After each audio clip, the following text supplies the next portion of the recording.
Bushido, The Soul of Japan. By Inazo Nitobe.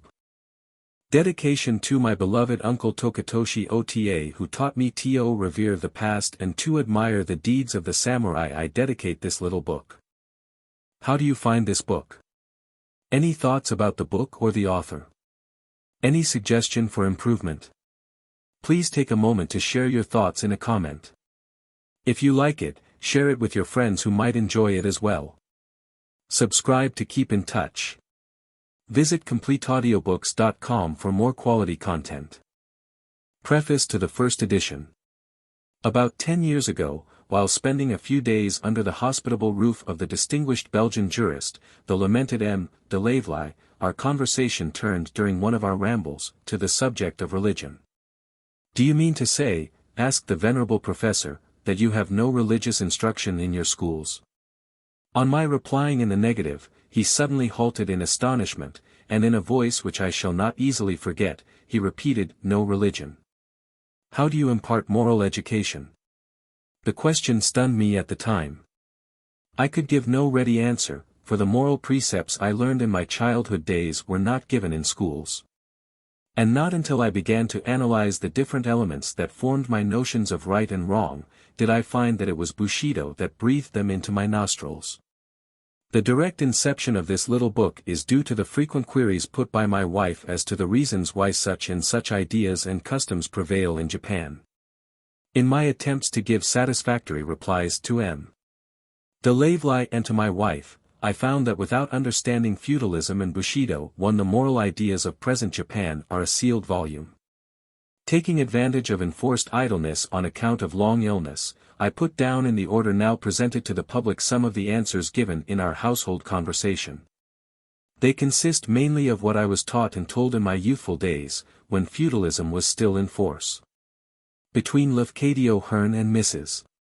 Hugh Fraser on one side and Sir Ernest Sato and Professor Chamberlain on the other, it is indeed discouraging to write anything Japanese in English. The only advantage I have over them is that I can assume the attitude of a personal defendant, while these distinguished writers are at best solicitors and attorneys. I have often thought, had I their gift of language, I would present the cause of Japan in more eloquent terms. But one who speaks in a borrowed tongue should be thankful if he can just make himself intelligible. All through the discourse I have tried to illustrate whatever points I have made with parallel examples from European history and literature, believing that these will aid in bringing the subject nearer to the comprehension of foreign readers. Should any of my allusions to religious subjects and to religious workers be thought slighting, I trust my attitude toward Christianity itself will not be questioned. It is with ecclesiastical methods and with the forms which obscure the teachings of Christ, and not with the teachings themselves, that I have little sympathy. I believe in the religion taught by him and handed down to us in the New Testament, as well as in the law written in the heart. Further, I believe that God hath made a testament which may be called old with every people and nation, Gentile or Jew, Christian or heathen. As to the rest of my theology, I need not impose upon the patience of the public. In concluding this preface, I wish to express my thanks to my friend Anna C. Hartshome for many valuable suggestions. I.N. Introduction. At the request of his publishers, to whom Dr. Nitobe has left some freedom of action concerning prefatory matter, I am glad to offer a few sentences of introduction to this new edition of Bushido, for readers of English everywhere. I have been acquainted with the author for over 15 years, indeed, but, in a measure at least, with his subject during 45 years. It was in 1860, in Philadelphia, where, in 1847, I saw the Susquehanna, Commodore Perry's flagship launched, that I looked on my first Japanese and met members of the embassy from Yedo. I was mightily impressed with these strangers, to whom Bushido was a living code of ideals and manners. Later, during 3 years at Rutgers College, New Brunswick, N.J. I was among scores of young men from Nippon, whom I taught or knew as fellow students. I found that Bushido, about which we often talked, was a superbly winsome thing. As illustrated in the lives of these future governors, diplomatists, admirals, educators, and bankers, yes, even in the dying hours of more than one who fell on sleep in Willow Grove Cemetery. The perfume of this most fragrant flower of far-off Japan was very sweet. Never shall I forget how the dying samurai lad, Kyuzukabe, when invited to the noblest of services and the greatest of hopes, made answer, "Even if I could know your master, Jesus, I should not offer him only the dregs of a life." So, on the banks of the old Raritan, in athletic sports, in merry jokes at the supper table when contrasting things Japanese and Yankee, and in the discussion of ethics and ideals, I felt quite willing to take the covert missionary retort. About which my friend Charles Dudley Warner once wrote. At some points, codes of ethics and proprieties differed, but rather in dots or tangents than as occultation or eclipse. As their own poet wrote, was it 1,000 years ago?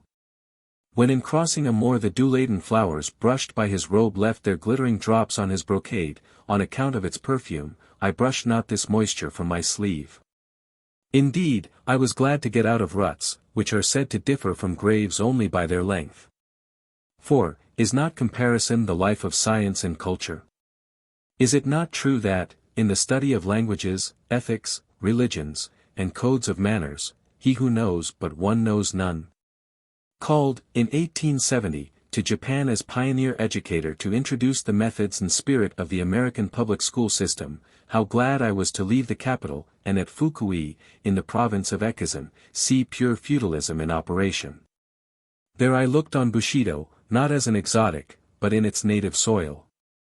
In daily life I realized that Bushido, with its chanoyu, jujutsu, jojitsu, harakiri, polite prostrations on the mats and genuflections on the street, rules of the sword and road, all leisurely salutations and politest molds of speech. Canons of art and conduct, as well as heroisms for wife, maid, and child, formed the universal creed and praxis of all the gentry in the castled city and province. In it, as a living school of thought and life, girl and boy alike were trained. What Dar Nitobe received as an inheritance, had breathed into his nostrils, and writes about so gracefully and forcibly, with such grasp, insight, and breadth of view, I saw. Japanese feudalism died without the sight of its ablest exponent and most convincing defender. To him it is as wafted fragrance. To me it was the plant and flower of light. Hence, living under and being in at the death of feudalism, the body of Bushido, I can bear witness to the essential truth of Dr. Nitobe's descriptions, so far as they go, and to the faithfulness of his analysis and generalizations. He has limned with masterly art and reproduced the coloring of the picture which 1,000 years of Japanese literature reflects so gloriously. The knightly code grew up during a millennium of evolution, and our author lovingly notes the blooms that have starred the path trodden by millions of noble souls, his countrymen. Critical study has but deepened my own sense of the potency and value of Bushido to the nation. He who would understand 20th century Japan must know something of its roots in the soil of the past. Even if now as invisible to the present generation in Nippon as to the alien, the philosophic student reads the results of today in the stored energies of ages gone. The sunbeams of unrecorded time have laid the strata out of which Japan now digs her foot-pounds of impact for war or peace. All the spiritual senses are keen in those nursed by Bushido. The crystalline lump has dissolved in the sweetened cup, but the delicacy of the flavor remains to cheer. In a word, Bushido has obeyed the higher law enunciated by one whom its own exponent salutes and confesses his master. Except a grain of corn die, it abideth alone, but if it die it bringeth forth much fruit. Has Dr. Nitobe idealized Bushido? Rather, we ask, how could he help doing so? He calls himself defendant. In all creeds, cults, and systems, while the ideal grows, exemplars and exponents vary. Gradual accumulation and slow attainment of harmony is the law. Bushido never reached a final goal. It was too much alive, and it died at last only in its splendor and strength. The clash of the world's movement, for so we name the rush of influences and events which followed Perry and Harris with feudalism in Japan, did not find Bushido an embalmed mummy, but a living soul. What it really met was the quickening spirit of humanity. Then the less was blessed of the greater. Without losing the best in her own history and civilization, Japan, following her own noble precedents, first adopted and then adapted the choicest the world had to offer. Thus her opportunity to bless Asia and the race became unique, and grandly she has embraced it, in diffusion ever more intense. Today, not only are our gardens, our art, our homes enriched by the flowers, the pictures, and the pretty things of Japan, whether trifles of a moment or triumphs for all time, but in physical culture, in public hygiene. In lessons for peace and war, Japan has come to us with her hands gift-laden. Not only in his discourse as advocate and counsel for the defense, but as prophet and wise householder, rich in things new and old, our author is able to teach us. No man in Japan has united the precepts and practice of his own Bushido more harmoniously in life and toil, labor and work, craft of hand and of pen, culture of the soil and of the soul. Illuminator of Dai Nippon's past, Dr. Nitobe is a true maker of the new Japan. In Formosa, the empire's new accretion, as in Kyoto, he is the scholar and practical man, at home in newest science and most ancient diligence. This little book on Bushido is more than a weighty message to the Anglo-Saxon nations. It is a notable contribution to the solution of this century's grandest problem, the reconciliation and unity of the East and the West. There were of old many civilizations, in the better world coming there will be one. Already the terms Orient and Occident, with all their freight of mutual ignorance and insolence, are ready to pass away. As the efficient middle term between the wisdom and communism of Asia and the energy and individualism of Europe and America, Japan is already working with resistless power. Instructed in things ancient and modern and cultured in the literatures of the world, Dr. Nitobe herein shows himself admirably fitted for a congenial task. He is a true interpreter and reconciler. He need not and does not apologize for his own attitude toward the master whom he has long loyally followed. What scholar, familiar with the ways of the spirit and with the history of the race as led by man's infinite friend, but must in all religions put difference between the teachings of the founder and the original documents and the ethnic, rationalistic, and ecclesiastical additions and accretions? The doctrine of the Testaments, hinted at in the author's preface, is the teaching of him who came not to destroy, but to fulfill. Even in Japan, Christianity, unwrapped from its foreign mold and matting, will cease being an exotic and strike its roots deep in the soil on which Bushido has grown. Stripped alike of its swaddling bands and its foreign regimentals, the church of the founder will be as native as the air. William Elliot Grippes. Ithaca, May, 1905. Epigrams. That way. Over the mountain, which who stands upon is apt to doubt if it be indeed a road. While if he views it from the waste itself, up goes the line there, plain from base to brow. Not vague, mistakable. What's a break or two? Seen from the unbroken deserts either side? And then, to bring in fresh philosophy. What if the breaks themselves should prove at last the most consummate of contrivances?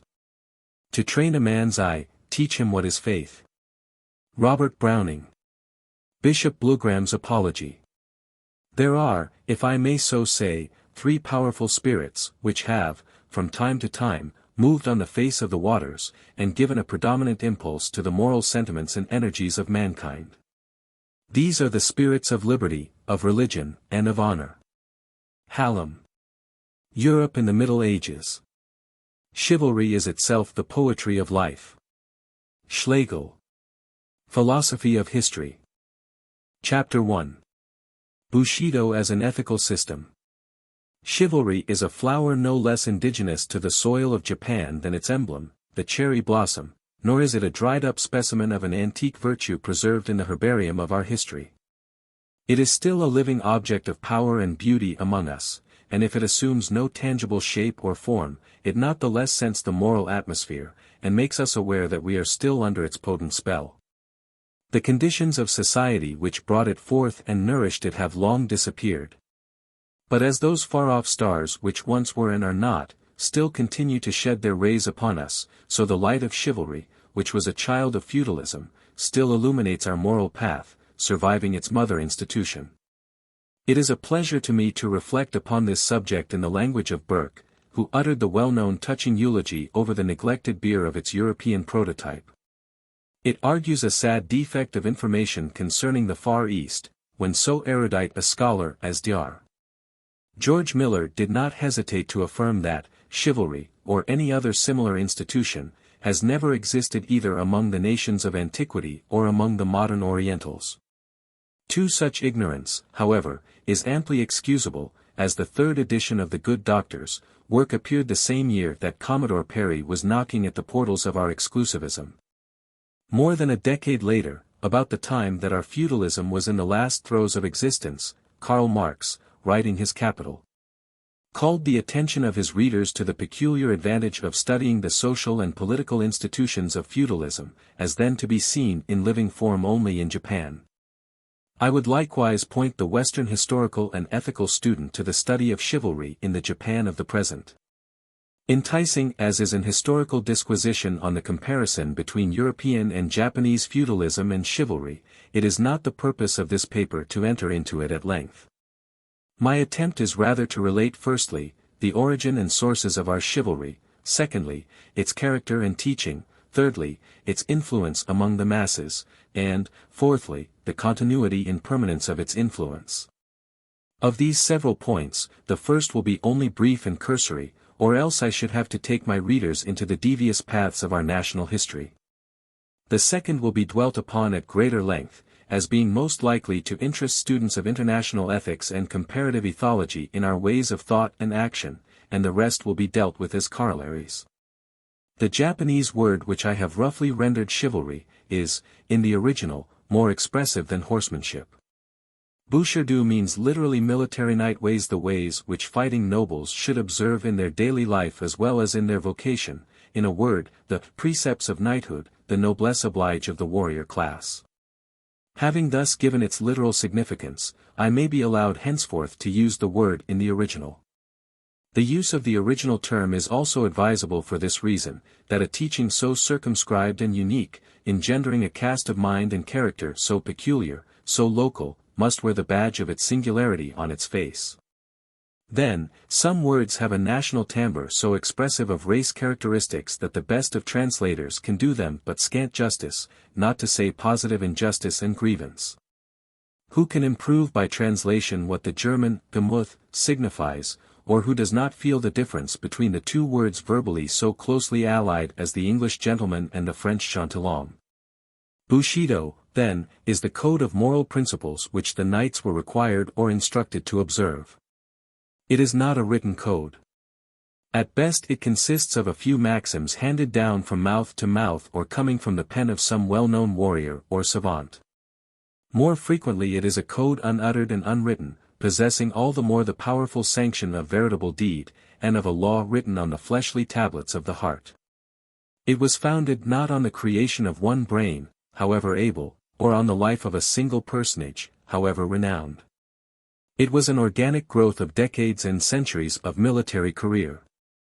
It, perhaps, fills the same position in the history of ethics that the English Constitution does in political history, yet it has had nothing to compare with the Magna Carta or the Habeas Corpus Act. True, early in the 17th century military statutes, Buchato, were promulgated, but their 13 short articles were taken up mostly with marriages, castles, leagues, etc., and didactic regulations were but meagerly touched upon. We cannot, therefore, point out any definite time and place and say, here is its fountainhead. Only as it attains consciousness in the feudal age, its origin, in respect to time, may be identified with feudalism. But feudalism itself is woven of many threads, and Bushido shares its intricate nature.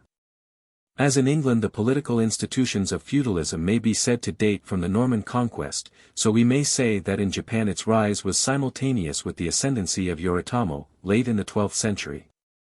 As, however, in England, we find the social elements of feudalism far back in the period previous to William the Conqueror, so, too, the germs of feudalism in Japan had been long existent before the period I have mentioned. Again, in Japan as in Europe, when feudalism was formally inaugurated, the professional class of warriors naturally came into prominence. These were known as samurai, meaning literally, like the Old English knight, connect, knight, guards, or attendants, resembling in character the soldurii, whom Caesar mentioned as existing in Aquitania, or the comitati, who, according to Tacitus, followed Germanic chiefs in his time. Or, to take a still later parallel, the militas medii that one reads about in the history of medieval Europe. A Sinico-Japanese word buko or busher, fighting knights, was also adopted in common use. They were a privileged class, and must originally have been a rough breed who made fighting their vocation. This class was naturally recruited, in a long period of constant warfare, from the manliest and the most adventurous, and all the while the process of elimination went on, the timid and the feeble being sorted out, and only a rude race, all masculine, with brutish strength, to borrow Emerson's phrase, surviving to form families and the ranks of the samurai. Coming to profess great honor and great privileges, and correspondingly great responsibilities, they soon felt the need of a common standard of behavior, especially as they were always on a belligerent footing and belonged to different clans. Just as physicians limit competition among themselves by professional courtesy, just as lawyers sit in courts of honor in cases of violated etiquette, so must also warriors possess some resort for final judgment on their misdemeanors. Fair play in fight. What fertile germs of morality lie in this primitive sense of savagery and childhood? Is it not the root of all military and civic virtue? We smile, as if we had outgrown it. At the boyish desire of the small Britisher, Tom Brown, to leave behind him the name of a fellow who never bullied a little boy or turned his back on a big one. And yet, who does not know that this desire is the cornerstone on which moral structures of mighty dimensions can be reared? May I not go even so far as to say that the gentlest and most peace-loving of religions endorses this aspiration? The desire of Tom is the basis on which the greatness of England is largely built, and it will not take us long to discover that Bushido does not stand on a lesser pedestal. If fighting in itself, be it offensive or defensive, is, as Quakers rightly testify, brutal and wrong, we can still say with Lessing, we know from what failings our virtue springs. Sneaks and cowards are epithets of the worst opprobrium to healthy, simple natures. Childhood begins life with these notions, and knighthood also. But, as life grows larger and its relations many-sided, the early faith seeks sanction from higher authority in more rational sources for its own justification, satisfaction, and development. If military systems had operated alone, without higher moral support, how far short of chivalry would the ideal of knighthood have fallen? In Europe, Christianity, interpreted with concessions convenient to chivalry, infused it nevertheless with spiritual data. Religion, war, and glory were the three souls of a perfect Christian knight, says Lamartine. In Japan there were several sources of Bushido. Chapter 2. Sources of Bushido. I may begin with Buddhism. It furnished a sense of calm trust in fate, a quiet submission to the inevitable, that stoic composure in sight of danger or calamity, that disdain of life and friendliness with death. A foremost teacher of swordsmanship, when he saw his pupil master the utmost of his art, told him, "Beyond this my instruction must give way to Zen teaching." Zen is the Japanese equivalent for the dhyana, which represents human effort to reach through meditation zones of thought beyond the range of verbal expression. For its method is contemplation, and its purport, so far as I understand it, to be convinced of a principle that underlies all phenomena, and, if it can, of the Absolute itself, and thus to put oneself in harmony with this Absolute. Thus defined, the teaching was more than the dogma of a sect, and whoever attains to the perception of the Absolute raises himself above mundane things and awakes to a new heaven and a new earth. What Buddhism failed to give, Shintoism offered. In abundance. Such loyalty to the sovereign, such reverence for ancestral memory, and such filial piety as are not taught by any other creed, were inculcated by the Shinto doctrines, imparting passivity to the otherwise arrogant character of the samurai. Shinto theology has no place for the dogma of original sin. On the contrary, it believes in the innate goodness and godlike purity of the human soul, adoring it as the adytum from which divine oracles are proclaimed. Everybody has observed that the Shinto shrines are conspicuously devoid of objects and instruments of worship, and that a plain mirror hung in the sanctuary forms the essential part of its furnishing. The presence of this article is easy to explain. It typifies the human heart, which, when perfectly placid and clear, reflects the very image of the deity. When you stand, therefore, in front of the shrine to worship, you see your own image reflected on its shining surface, and the act of worship is tantamount to the old Delphic injunction, know thyself. But self-knowledge does not imply, either in the Greek or Japanese teaching, knowledge of the physical part of man, not his anatomy or his psychophysics. Knowledge was to be of a moral kind, the introspection of our moral nature. Mommsen, comparing the Greek and the Roman, says that when the former worshipped he raised his eyes to heaven, for his prayer was contemplation, while the latter veiled his head, for his was reflection. Essentially like the Roman conception of religion, our reflection brought into prominence not so much the moral as the national consciousness of the individual. Its nature worship endeared the country to our inmost souls, while its ancestor worship, tracing from lineage to lineage, made the imperial family the fountainhead of the whole nation. To us the country is more than land and soil from which to mine gold or to reap grain. It is the sacred abode of the gods, the spirits of our forefathers. To us the emperor is more than the arch-constable of a Rectitude, or even the patron of a Kulturstadt. He is the bodily representative of heaven on earth, blending in his person its power and its mercy. If what M. Boutme 5 says is true of English royalty, that it is not only the image of authority, but the author and symbol of national unity, as I believe it to be, doubly and trebly may this be affirmed of royalty in Japan. The tenets of Shintoism cover the two predominating features of the emotional life of our race, patriotism and loyalty.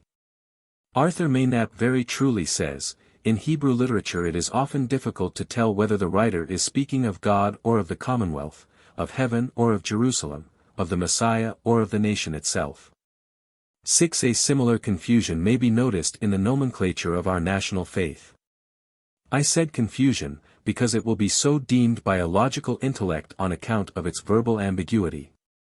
Still, being a framework of national instinct and race feelings, it never pretends to systematic philosophy or a rational theology. This religion, or, is it not more correct to say, the race emotions which this religion expressed, thoroughly imbued Bushido with loyalty to the sovereign and love of country. These acted more as impulses than as doctrines. For Shintoism, unlike the medieval Christian Church, prescribed to its votaries scarcely any credenda, furnishing them at the same time with agenda of a straightforward and simple type. As to strictly ethical doctrines, the teachings of Confucius were the most prolific source of Bushido.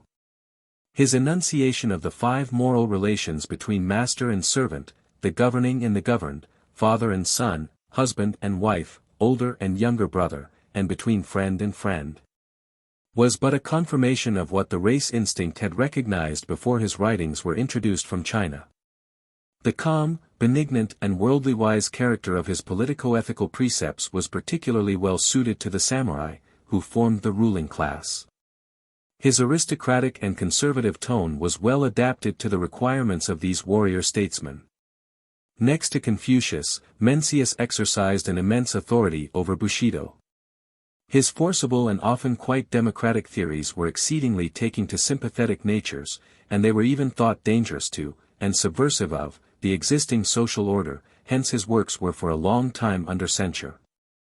Still, the words of this mastermind found permanent lodgment in the heart of the samurai. The writings of Confucius and Mencius formed the principal textbooks for youths and the highest authority in discussion among the old. A mere acquaintance with the classics of these two sages was held, however, in no high esteem.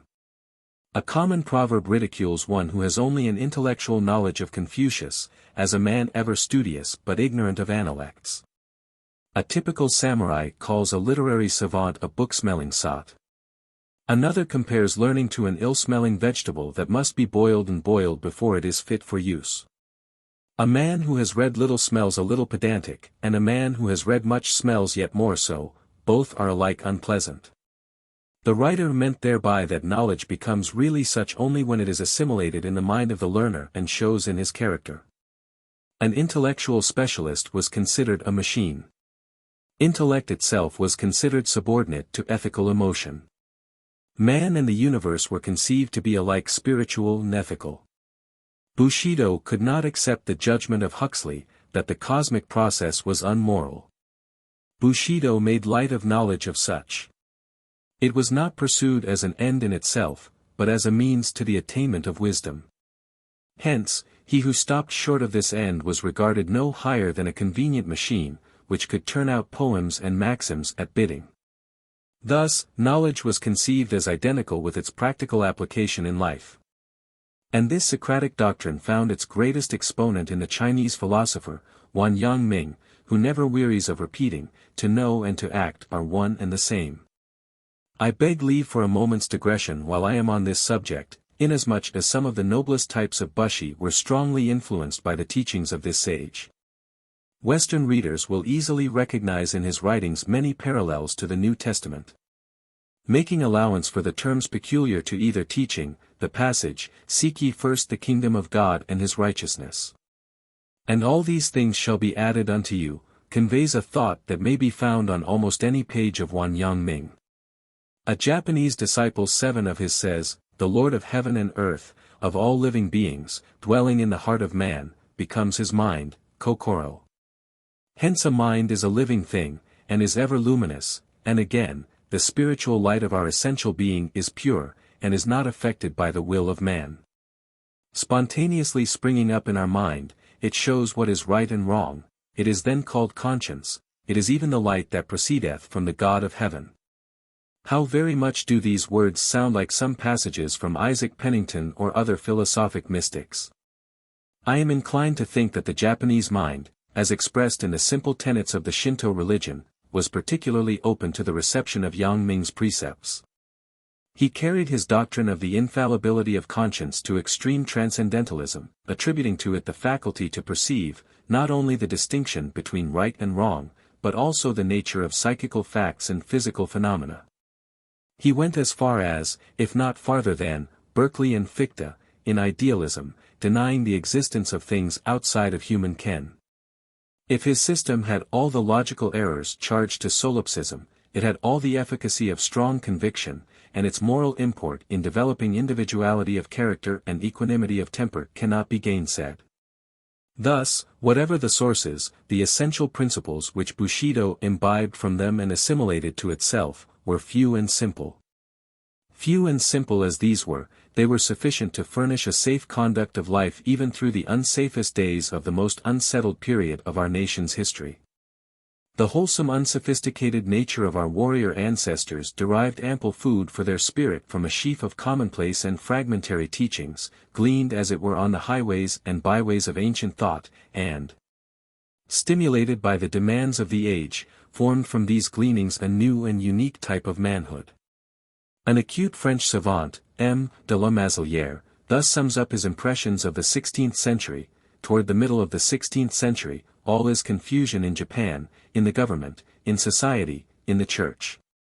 But the civil wars, the manners returning to barbarism, the necessity for each to execute justice for himself, these formed men comparable to those Italians of the 16th century, in whom Taine praises the vigorous initiative, the habit of sudden resolutions and desperate undertakings, the grand capacity to do and to suffer. In Japan as in Italy, the rude manners of the Middle Ages made of man a superb animal, wholly militant and wholly resistant.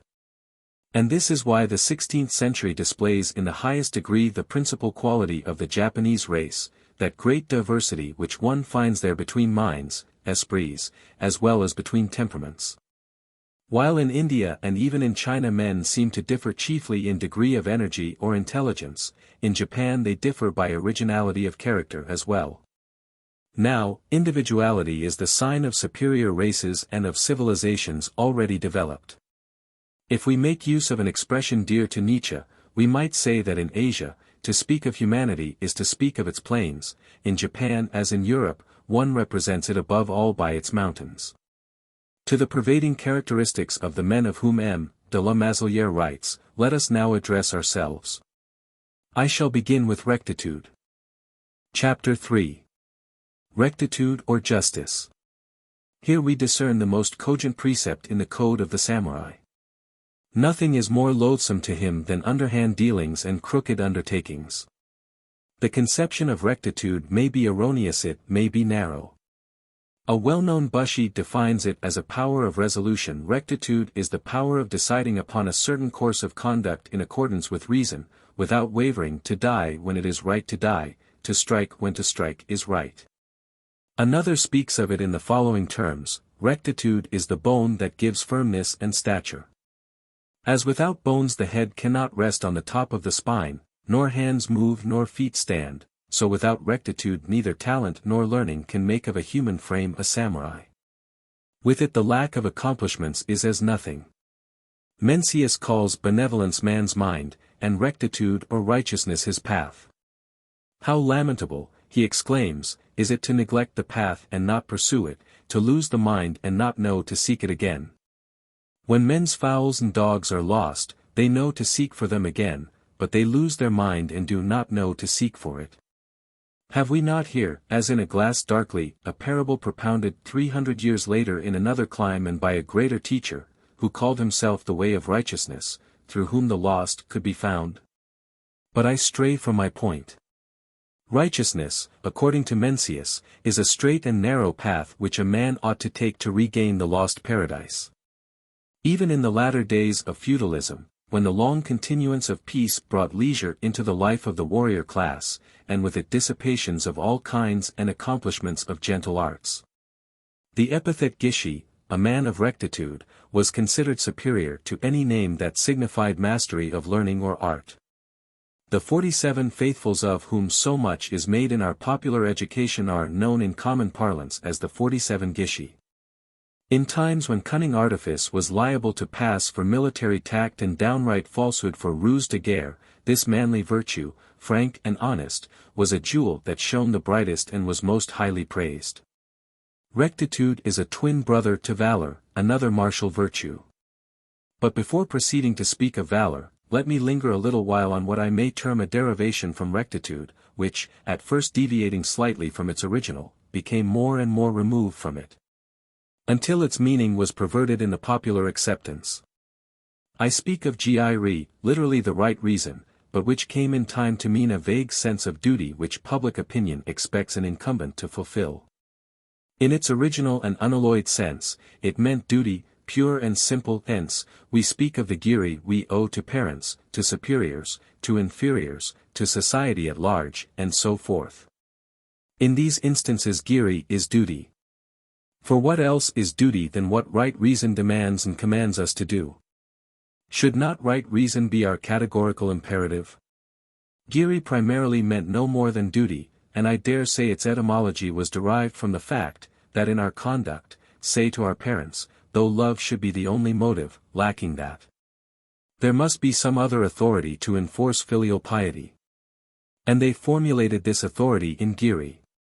Very rightly did they formulate this authority giri, since if love does not rush to deeds of virtue, recourse must be had to man's intellect and his reason must be quickened to convince him of the necessity of acting aright. The same is true of any other moral obligation. The instant duty becomes onerous, right reason steps in to prevent our shirking it. Giri thus understood is a severe taskmaster, with a birch rod in his hand to make sluggards perform their part. It is a secondary power in ethics, as a motive it is infinitely inferior to the Christian doctrine of love, which should be the law. I deem it a product of the conditions of an artificial society, of a society in which accident of birth and unmerited favor instituted class distinctions, in which the family was the social unit, in which seniority of age was of more account than superiority of talents, in which natural affections had often to succumb before arbitrary man-made customs. Because of this very artificiality, giri in time degenerated into a vague sense of propriety called up to explain this and sanction that, as, for example, why a mother must, if need be, sacrifice all her other children in order to save the firstborn. Or why a daughter must sell her chastity to get funds to pay for the father's dissipation, and the like. Starting as right reason, giri has, in my opinion, often stooped to casuistry. It has even degenerated into cowardly fear of censure. I might say of Geary what Scott wrote of patriotism, that, as it is the fairest, so it is often the most suspicious, mask of other feelings. Carried beyond or below right reason, Geary became a monstrous misnomer. It harbored under its wings every sort of sophistry and hypocrisy. It would have been easily turned into a nest of cowardice, if Bushido had not a keen and correct sense of courage, the spirit of daring and bearing. Chapter 4. Courage, the spirit of daring and bearing. Courage was scarcely deemed worthy to be counted among virtues, unless it was exercised in the cause of righteousness. In his Analects Confucius defines courage by explaining, as is often his wont, what its negative is.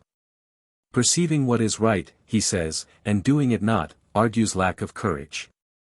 Put this epigram into a positive statement, and it runs, courage is doing what is right.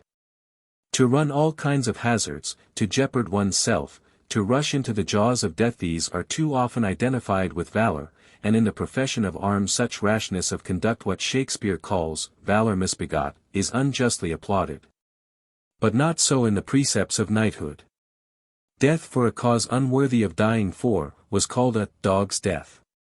To rush into the thick of battle and to be slain in it, says a prince of Medo, is easy enough, and the merest churl is equal to the task. But, he continues, it is true courage to live when it is right to live, and to die only when it is right to die, and yet the prince had not even heard of the name of Plato, who defines courage as the knowledge of things that a man should fear and that he should not fear. A distinction which is made in the West between moral and physical courage has long been recognized among us. What samurai youth has not heard of great valor and the valor of a villain? Valor, fortitude, bravery, fearlessness, courage, being the qualities of soul which appeal most easily to juvenile minds, and which can be trained by exercise and example, were, so to speak, the most popular virtues. Early emulated among the youth. Stories of military exploits were repeated almost before boys left their mother's breast. Does a little booby cry for any ache? The mother scolds him in this fashion, what a coward to cry for a trifling pain. What will you do when your arm is cut off in battle? What when you are called upon to commit harakiri? We all know the pathetic fortitude of a famished little boy prince of Sendai, who in the drama is made to say to his little page, sayest thou those tiny sparrows in the nest, how their yellow bills are opened wide, and now see. There comes their mother with worms to feed them. How eagerly and happily the little ones eat. But for a samurai, when his stomach is empty, it is a disgrace to feel hungry.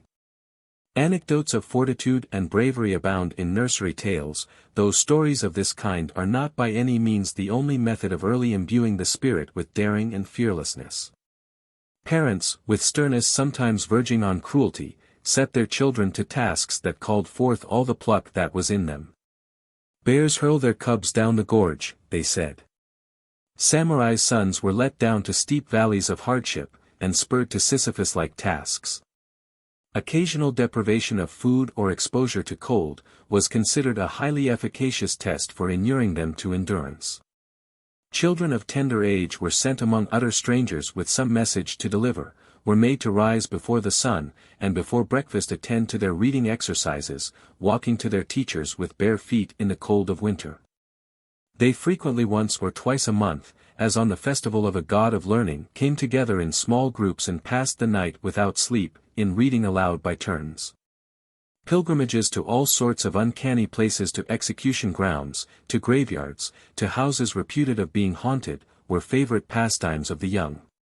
In the days when decapitation was public, not only were small boys sent to witness the ghastly scene, but they were made to visit alone the place in the darkness of night, and there to leave a mark of their visit on the trunkless head. Does this ultra-Spartan system of drilling the nerves strike the modern pedagogist with horror and doubt whether the tendency would not be brutalizing, nipping in the bud the tender emotions of the heart? Let us see in another chapter what other concepts Bushido had of valor. Chapter 5. Benevolence, the feeling of distress. Love, magnanimity, affection for others, sympathy and pity, were ever recognized to be supreme virtues, the highest of all the attributes of the human soul. It was deemed a princely virtue in a twofold sense, princely among the manifold attributes of a noble spirit, princely as particularly befitting a princely profession.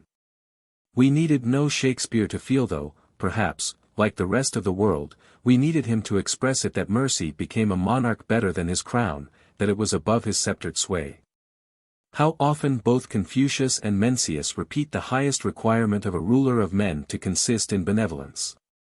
Confucius would say, "Let but a prince cultivate virtue, people will flock to him, with people will come to him lands. Lands will bring forth for him wealth, wealth will give him the benefit of right uses.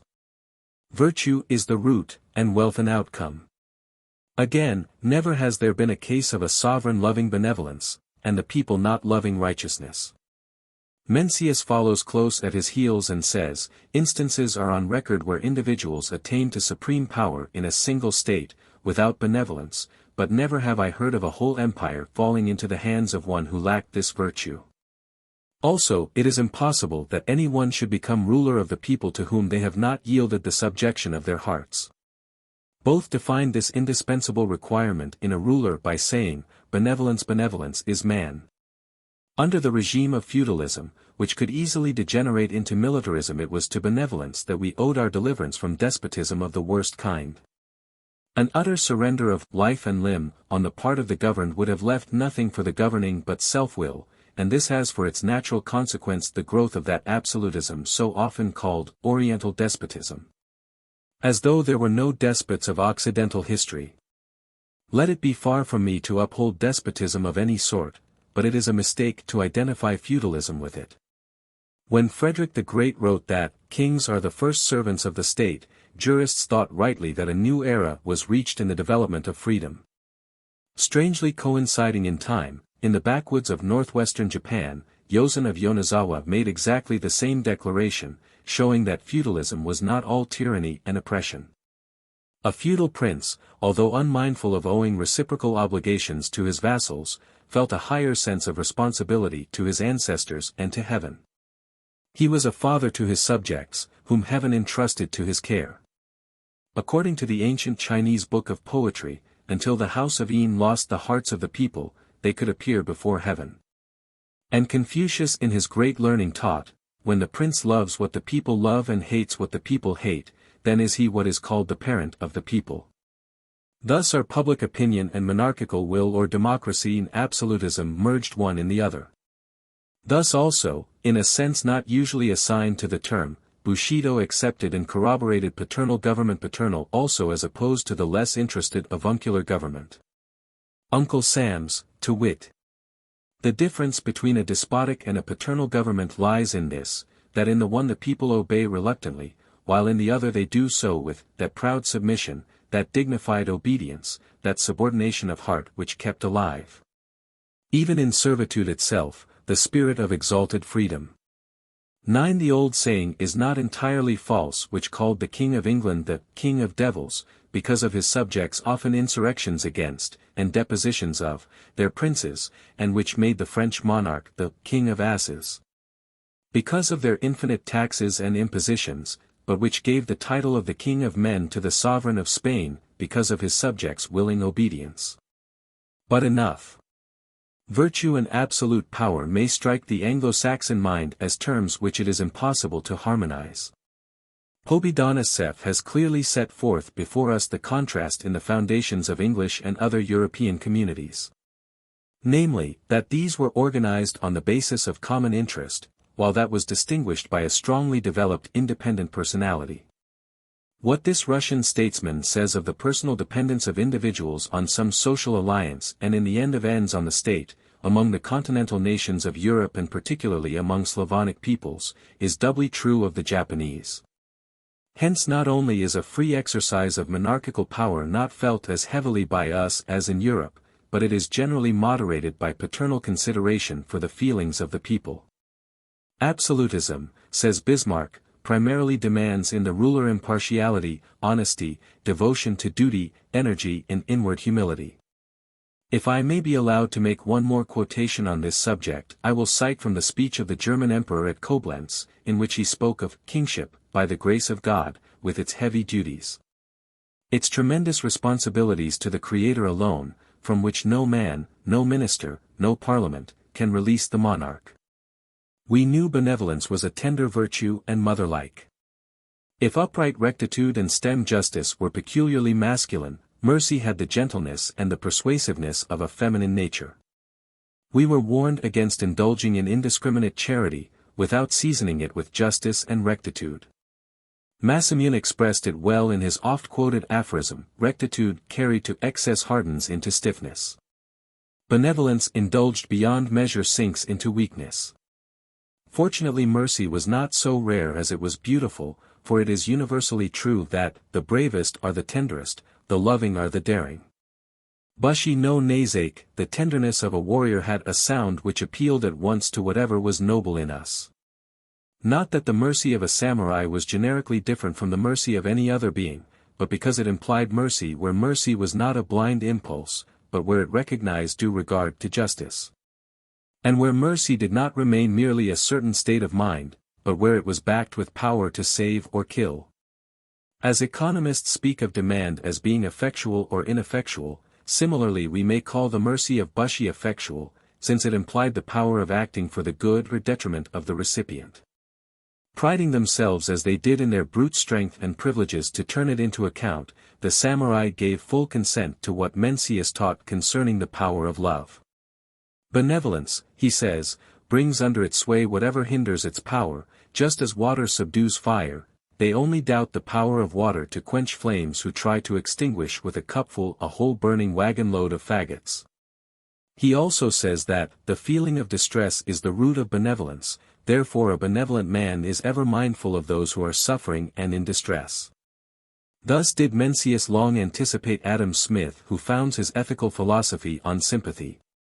It is indeed striking how closely the code of knightly honor of one country coincides with that of others, in other words, how the much-abused Oriental ideas of morals find their counterparts in the noblest maxims of European literature. If the well-known lines, He tibi erunt artspacisque imponere amorum, parcere subjectus, et debellere superbos, were shown a Japanese gentleman, he might readily accuse the Mantuan bard of plagiarizing from the literature of his own country. Benevolence to the weak, the downtrodden or the vanquished, was ever extolled as peculiarly becoming to a samurai. Lovers of Japanese art must be familiar with the representation of a priest riding backwards on a cow. The rider was once a warrior who in his day made his name a byword of terror. In that terrible battle of Samanoura, 1184 A.D., which was one of the most decisive in our history, he overtook an enemy and in single combat had him in the clutch of his gigantic arms. Now the etiquette of war required that on such occasions no blood should be spilt, unless the weaker party proved to be a man of rank or ability equal to that of the stronger. The grim combatant would have the name of the man under him. But he refusing to make it known, his helmet was ruthlessly torn off, when the sight of a juvenile face, fair and beardless, made the astonished knight relax his hold. Helping the youth to his feet, in paternal tones he bade the stripling go, off, young prince, to thy mother's side. The sword of Kumage shall never be tarnished by a drop of thy blood. Haste and flee o'er yon pass before thine enemies come in sight. The young warrior refused to go and begged Kumage, for the honor of both, to dispatch him on the spot. Above the hoary head of the veteran gleams the cold blade, which many a time before has sundered the cords of life, but his stout heart quails. There flashes athwart his mental eye the vision of his own boy, who this self-same day marched to the sound of bugle to try his maiden arms. The strong hand of the warrior quivers, again he begs his victim to flee for his life. Finding all his entreaties vain and hearing the approaching steps of his comrades, he exclaims, "If thou art overtaken, thou mayst fall at a more ignoble hand than mine. O thou infinite! Receive his soul." In an instant the sword flashes in the air, and when it falls it is red with adolescent blood. When the war is ended, we find our soldier returning in triumph, but little cares he now for honor or fame. He renounces his warlike career, shaves his head, dons a priestly garb, devotes the rest of his days to holy pilgrimage, never turning his back to the west where lies the paradise whence salvation comes and whither the sun hastes daily for his rest.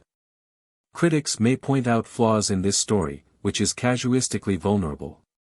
Let it be, all the same it shows that tenderness, pity, and love were traits which adorned the most sanguinary exploits of a samurai. It was an old maxim among them that it becometh not the fowler to slay the bird which takes refuge in his bosom. This in a large measure explains why the Red Cross movement, considered so peculiarly Christian, so readily found a firm footing among us.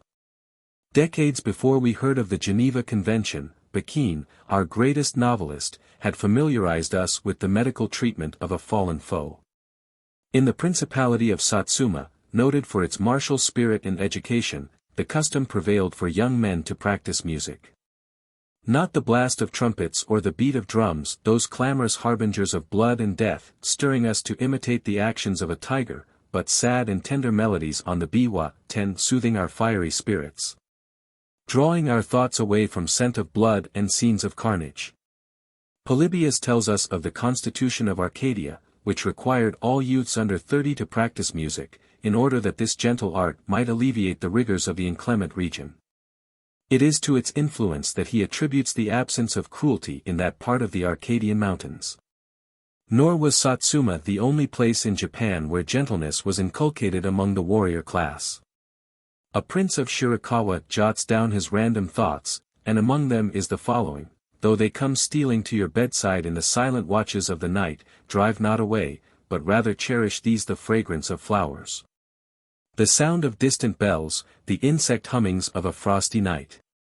And again, though they may wound your feelings, these three you have only to forgive: the breeze that scatters your flowers, the cloud that hides your moon, and the man who tries to pick quarrels with you. It was ostensibly to express, but actually to cultivate, these gentler emotions that the writing of verses was encouraged. Our poetry has therefore a strong undercurrent of pathos and tenderness. A well-known anecdote of a rustic samurai illustrates the case in point. When he was told to learn versification, and the warbler's notes 11 was given him for the subject of his first attempt, his fiery spirit rebelled and he flung at the feet of his master this uncouth production, which ran: "The brave warrior keeps apart the ear that might listen to the warbler's song."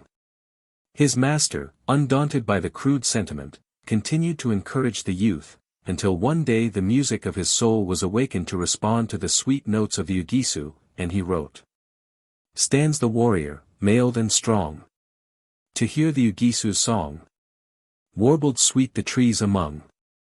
We admire and enjoy the heroic incident in Corner's short life, when, as he lay wounded on the battlefield, he scribbled his famous farewell to life. Incidents of a similar kind were not at all unusual in our warfare. Our pithy, epigrammatic poems were particularly well suited to the improvisation of a single sentiment. Everybody of any education was either a poet or a poetaster. Not infrequently a marching soldier might be seen to halt, take his writing utensils from his belt, and compose an ode, and such papers were found afterward in the helmets or the breastplates when these were removed from their lifeless wearers. What Christianity has done in Europe toward rousing compassion in the midst of belligerent horrors, love of music and letters has done in Japan. The cultivation of tender feelings breeds considerate regard for the sufferings of others. Modesty and complaisance, actuated by respect for others' feelings, are at the root of politeness. Chapter 6. Politeness. Courtesy and urbanity of manners have been noticed by every foreign tourist as a marked Japanese trait. Politeness is a poor virtue, if it is actuated only by a fear of offending good taste, whereas it should be the outward manifestation of a sympathetic regard for the feelings of others. It also implies a due regard for the fitness of things, therefore due respect to social positions, for these latter express no plutocratic distinctions, but were originally distinctions for actual merit. In its highest form, politeness almost approaches love. We may reverently say, politeness suffereth long, and is kind, envieth not, vaunteth not itself, is not puffed up, doth not behave itself unseemly, seeketh so not her own, is not easily provoked, taketh not account of evil. Is it any wonder that Professor Dean, in speaking of the 6 elements of humanity, accords to politeness an exalted position, inasmuch as it is the ripest fruit of social intercourse? While thus extolling politeness, far be it from me to put it in the front rank of virtues. If we analyze it, we shall find it correlated with other virtues of a higher order, for what virtue stands alone? While or rather because it was exalted as peculiar to the profession of arms, and as such esteemed in a degree higher than its deserts, there came into existence its counterfeits. Confucius himself has repeatedly taught that external appurtenances are as little a part of propriety as sounds are of music. When propriety was elevated to the sine qua non of social intercourse, it was only to be expected that an elaborate system of etiquette should come into vogue to train youth in correct social behavior. How one must bow in accosting others, how he must walk and sit, were taught and learned with utmost care. Table manners grew to be a science. Tea serving and drinking were raised to ceremony. A man of education is, of course, expected to be master of all these. Very fitly does Mr. Veblen, in his interesting book 12 called Decorum, a product and an exponent of the leisure class life. I have heard slighting remarks made by Europeans upon our elaborate discipline of politeness. It has been criticized as absorbing too much of our thought and in so far a folly to observe strict obedience to it. I admit that there may be unnecessary niceties in ceremonious etiquette, but whether it partakes as much of folly as the adherence to ever-changing fashions of the West, is a question not very clear to my mind. Even fashions I do not consider solely as freaks of vanity, on the contrary, I look upon these as a ceaseless search of the human mind for the beautiful. Much less do I consider elaborate ceremony as altogether trivial. For it denotes the result of long observation as to the most appropriate method of achieving a certain result. If there is anything to do, there is certainly a best way to do it, and the best way is both the most economical and the most graceful. Mr. Spencer defines grace as the most economical manner of motion. The tea ceremony presents certain definite ways of manipulating a bowl, a spoon, a napkin, etc. To a novice it looks tedious. But one soon discovers that the way prescribed is, after all, the most saving of time and labor, in other words, the most economical use of force, hence, according to Spencer's dictum, the most graceful. The spiritual significance of social decorum, or, I might say, to borrow from the vocabulary of the philosophy of clothes. The spiritual discipline of which etiquette and ceremony are mere outward garments is out of all proportion to what their appearance warrants us in believing. I might follow the example of Mr. Spencer and trace in our ceremonial institutions their origins and the moral motives that gave rise to them, but that is not what I shall endeavor to do in this book. It is the moral training involved in strict observance of propriety, that I wish to emphasize. I have said that etiquette was elaborated into the finest niceties, so much so that different schools, advocating different systems, came into existence. But they all united in the ultimate essential, and this was put by a great exponent of the best-known school of etiquette, the Ogasawara. In the following terms, the end of all etiquette is to so cultivate your mind that even when you are quietly seated, not the roughest ruffian can dare make onset on your person. It means, in other words, that by constant exercise in correct manners, one brings all the parts and faculties of his body into perfect order and into such harmony with itself and its environment as to express the mastery of spirit over the flesh. What a new and deep significance the French word bienséance 13 comes to contain. If the promise is true that gracefulness means economy of force, then it follows as a logical sequence that a constant practice of graceful deportment must bring with it a reserve and storage of force. Fine manners, therefore, mean power in repose. When the barbarian Gauls, during the sack of Rome, burst into the assembled Senate and dared pull the beards of the venerable fathers, we think the old gentlemen were to blame, inasmuch as they lacked dignity and strength of manners. Is lofty spiritual attainment really possible through etiquette? Why not? All roads lead to Rome. As an example of how the simplest thing can be made into an art and then become spiritual culture, I may take Chanoyu, the tea ceremony. Tea sipping is a fine art. Why should it not be? In the children drawing pictures on the sand, or in the savage carving on a rock, was the promise of a Raphael or a Michelangelo. How much more is the drinking of a beverage, which began with the transcendental contemplation of a Hindu anchorite, entitled to develop into a handmaid of religion and morality. That calmness of mind, that serenity of temper, that composure and quietness of demeanor which are the first essentials of Chanoyu, are without doubt the first conditions of right thinking and right feeling. The scrupulous cleanliness of the little room, shut off from sight and sound of the madding crowd, is in itself conducive to direct one's thoughts from the world. The bare interior does not engross one's attention like the innumerable pictures and bric-a-brac of a Western parlor. The presence of Kakemono 14 calls our attention more to grace of design than to beauty of color. The utmost refinement of taste is the object aimed at, whereas anything like display is banished with religious horror. The very fact that it was invented by a contemplative recluse, in a time when wars and the rumors of wars were incessant, is well calculated to show that this institution was more than a pastime. Before entering the quiet precincts of the tea-room, the company assembling to partake of the ceremony laid aside, together with their swords, the ferocity of battlefield or the cares of government, there to find peace and friendship. Chanoyu is more than a ceremony, it is a fine art, it is poetry, with articulate gestures for rhythms, it is a modus operandi of soul discipline. Its greatest value lies in this last phase. Not infrequently the other phases preponderated in the mind of its votaries, but that does not prove that its essence was not of a spiritual nature. Politeness will be a great acquisition, if it does no more than impart grace to manners. But its function does not stop here. For propriety, springing as it does from motives of benevolence and modesty, and actuated by tender feelings toward the sensibilities of others, is ever a graceful expression of sympathy. Its requirement is that we should weep with those that weep and rejoice with those that rejoice. Such didactic requirement, when reduced into small everyday details of life, expresses itself in little acts scarcely noticeable, or, if noticed, is, as one missionary lady of 20 years' residence once said to me, awfully funny. You are out in the hot, glaring sun with no shade over you, a Japanese acquaintance passes by. You accost him, and instantly his hat is off. Well, that is perfectly natural, but the awfully funny performance is, that all the while he talks with you his parasol is down and he stands in the glaring sun also. How foolish!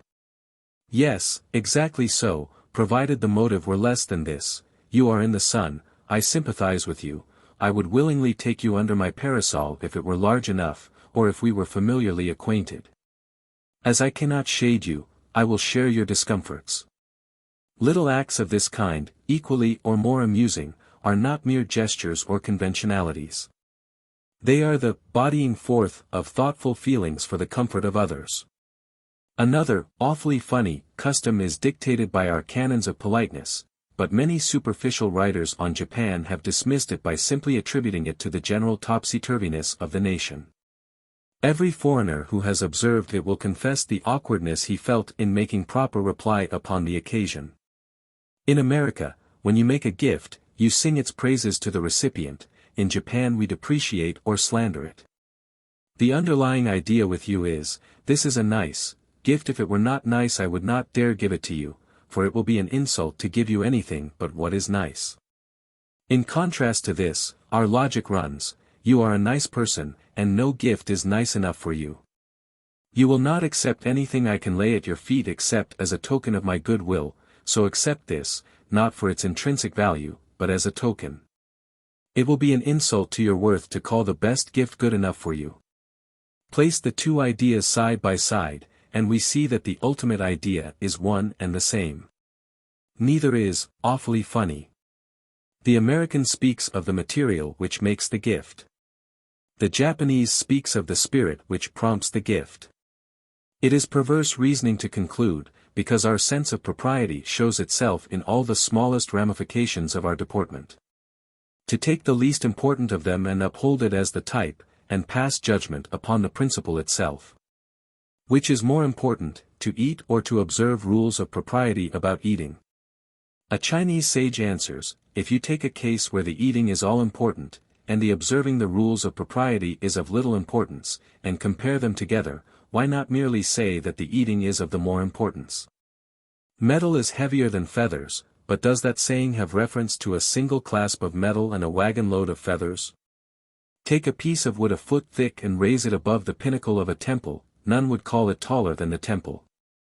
To the question, which is the more important, to tell the truth or to be polite? The Japanese are said to give an answer diametrically opposite to what the American will say, but I forbear any comment until I come to speak of veracity and sincerity. Chapter 7. Veracity and Sincerity. Without veracity and sincerity, politeness is a farce and a show. Propriety carried beyond right bounds, says Masamune, becomes a lie. An ancient poet has outdone Polonius in the advice he gives, to thyself be faithful, if in thy heart thou strayest not from truth, without prayer of thine the gods will keep thee whole. The apotheosis of sincerity to which Confucius gives expression in the doctrine of the mean, attributes to it transcendental powers, almost identifying them with the divine. Sincerity is the end and the beginning of all things.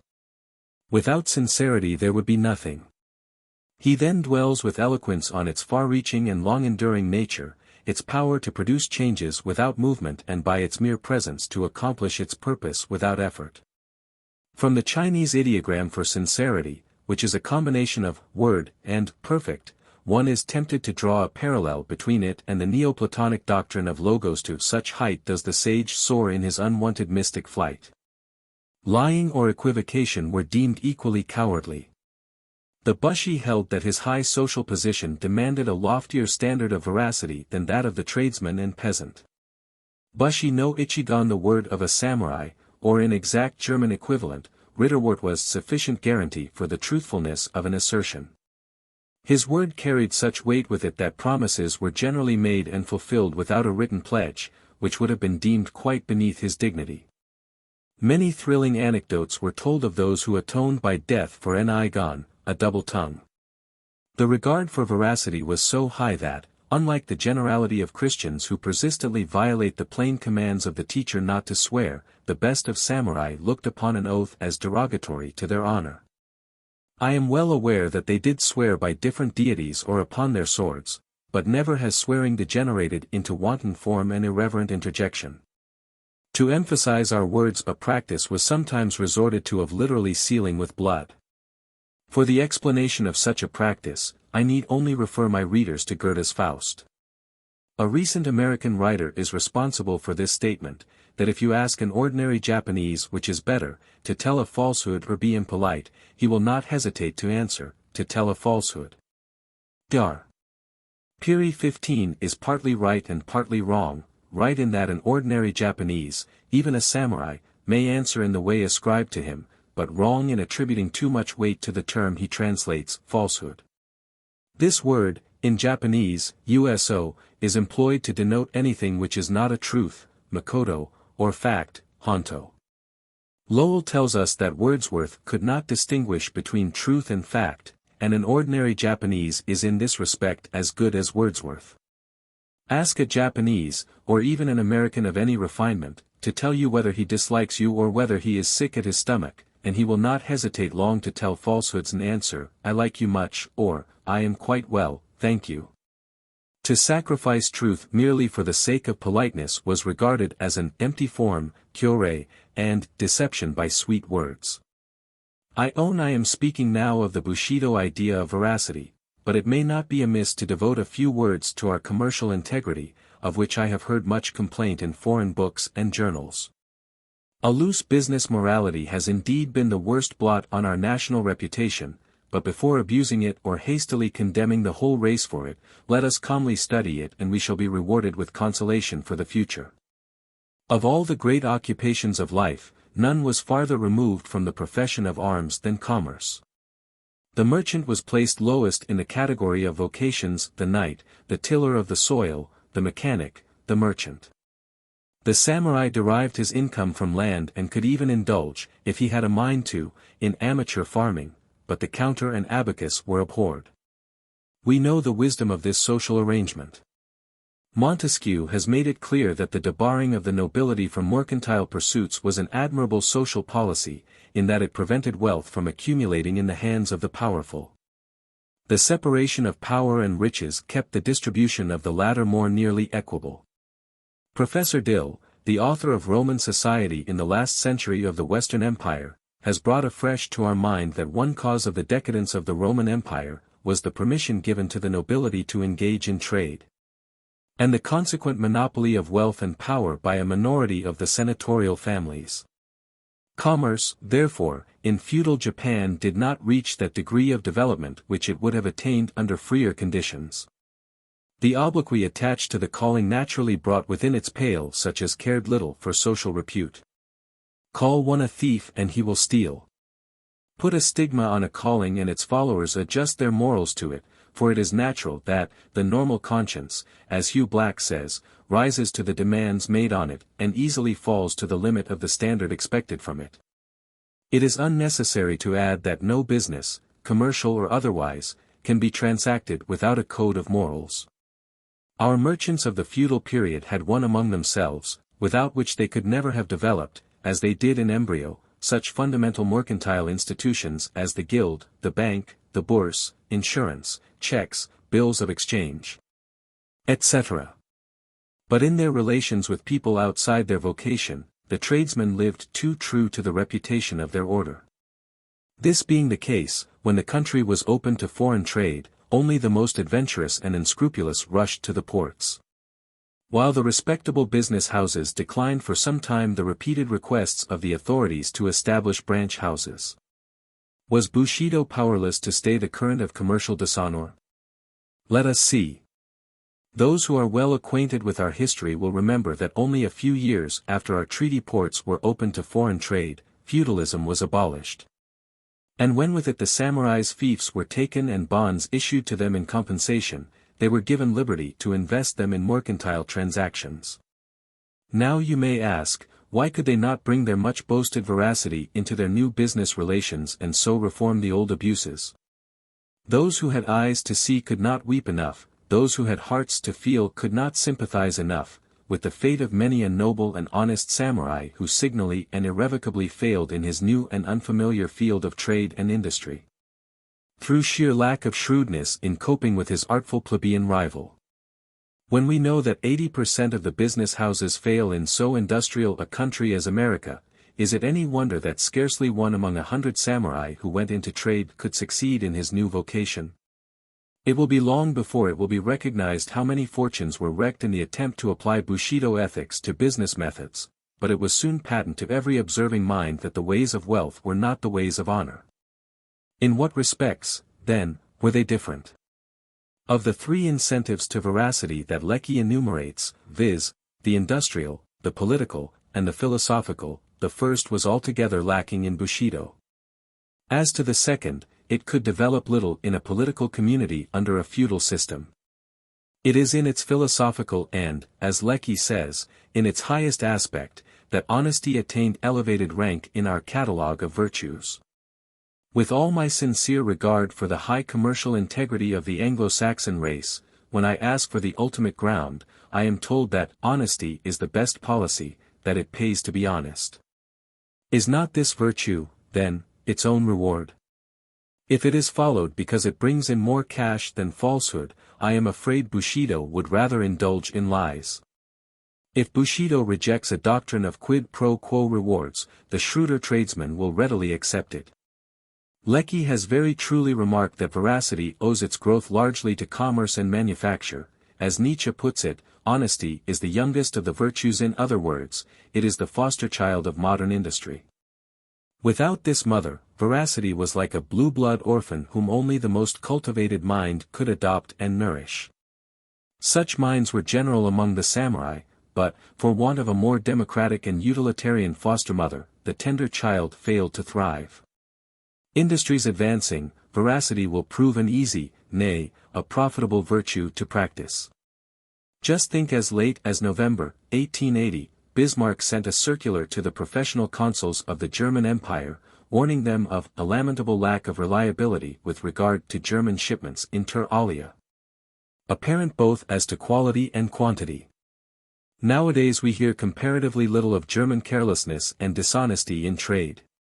In 20 years her merchants have learned that in the end honesty pays.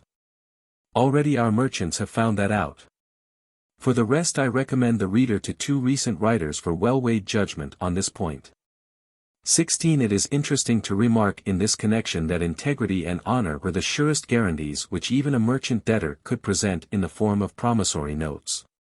It was quite a usual thing to insert such clauses as these: in default of the repayment of the sum lent to me, I shall say nothing against being ridiculed in public, or, in case I fail to pay you back, you may call me a fool, and the like. Often have I wondered whether the veracity of Bushido had any motive higher than courage. In the absence of any positive commandment against bearing false witness, lying was not condemned as sin, but simply denounced as weakness, and, as such, highly dishonorable. As a matter of fact, the idea of honesty is so intimately blended, and its Latin and its German etymology so identified with honor, that it is high time I should pause a few moments for the consideration of this feature of the precepts of knighthood. Chapter 8. Honor.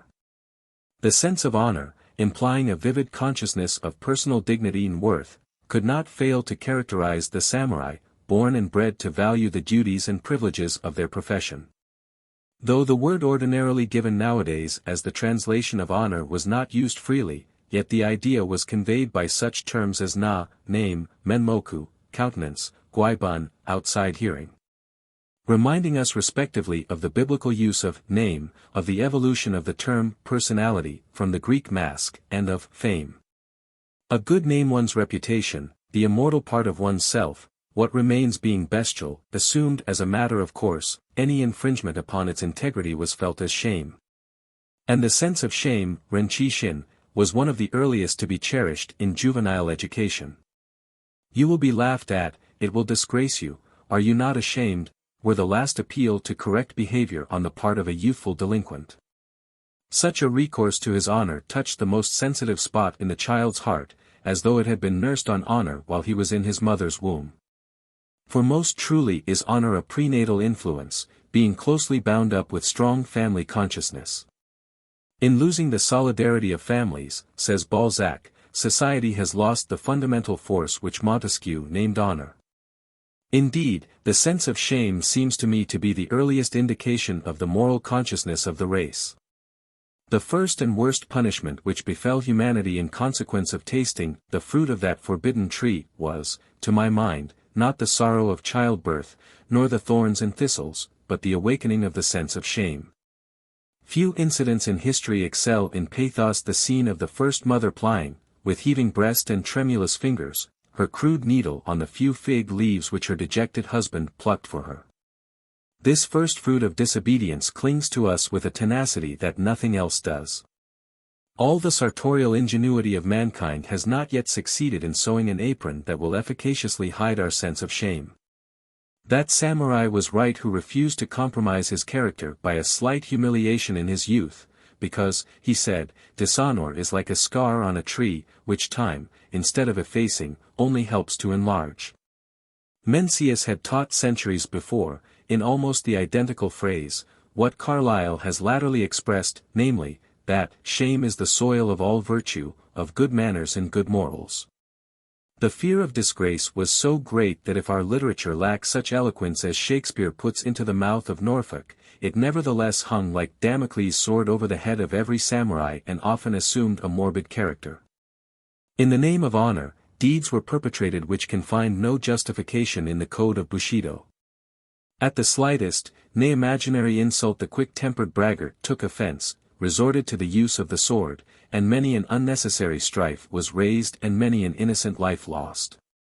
The story of a well-meaning citizen who called the attention of a bushi to a flea jumping on his back, and who was forthwith cut in two, for the simple and questionable reason, that inasmuch as fleas are parasites which feed on animals, it was an unpardonable insult to identify a noble warrior with a beast. I say, stories like these are too frivolous to believe. Yet, the circulation of such stories implies three things: 1. That they were invented to overawe common people; 2. that abuses were really made of the samurai's profession of honor. And, 3, that a very strong sense of shame was developed among them. It is plainly unfair to take an abnormal case to cast blame upon the precepts, any more than to judge of the true teachings of Christ from the fruits of religious fanaticism and extravagance, inquisitions and hypocrisy. But, as in religious monomania there is something touchingly noble as compared with the delirium tremens of a drunkard, so in that extreme sensitiveness of the samurai about their honor do we not recognize the substratum of a genuine virtue? The morbid excess into which the delicate code of honor was inclined to run was strongly counterbalanced by preaching magnanimity and patience. To take offense at slight provocation was ridiculed as short-tempered. The popular adage said, "To bear what you think you cannot bear is really to bear." The great Ieyasu left to posterity a few maxims, among which are the following: the life of man is like going a long distance with a heavy load upon the shoulders. Haste not. Reproach none, but be forever watchful of thine own shortcomings. Forbearance is the basis of length of days. He proved in his life what he preached.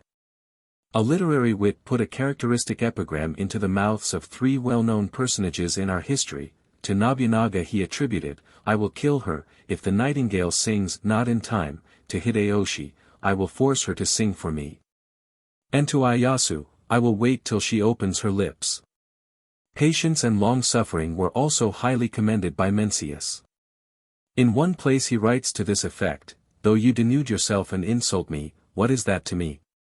You cannot defile my soul by your outrage." Elsewhere he teaches that anger at a petty offense is unworthy a superior man, but indignation for a great cause is righteous wrath. To what height of unmartial and unresisting meekness Bushido could reach in some of its votaries, may be seen in their utterances.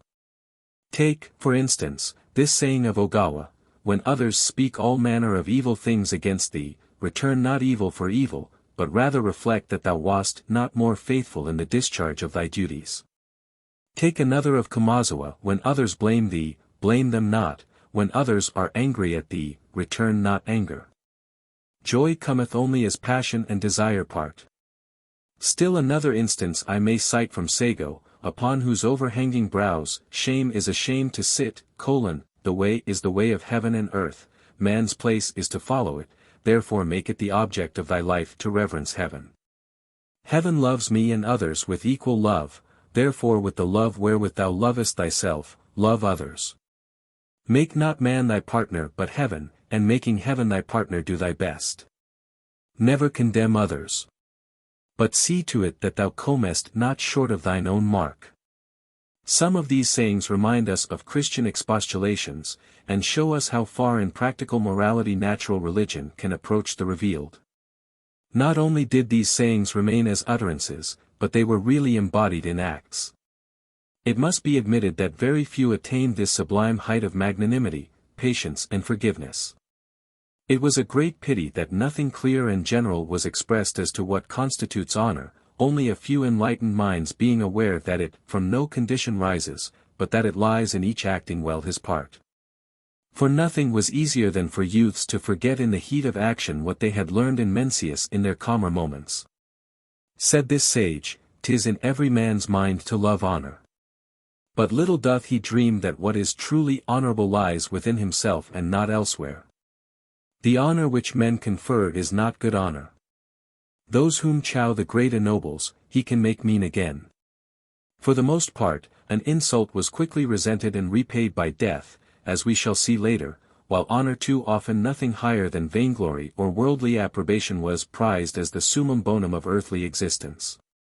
Fame, and not wealth or knowledge, was the goal toward which youths had to strive.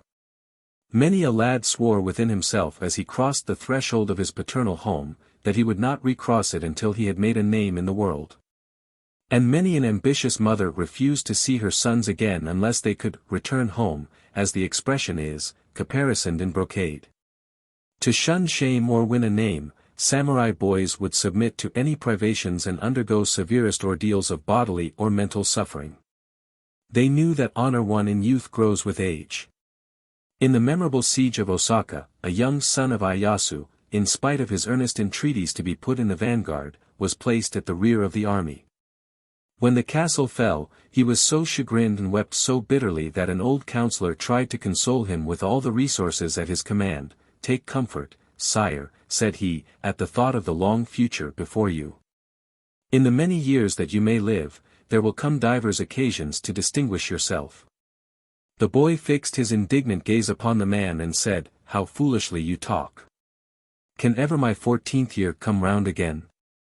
Life itself was thought cheap if honor and fame could be attained therewith, hence, whenever a cause presented itself which was considered dearer than life, with utmost serenity and celerity was life laid down.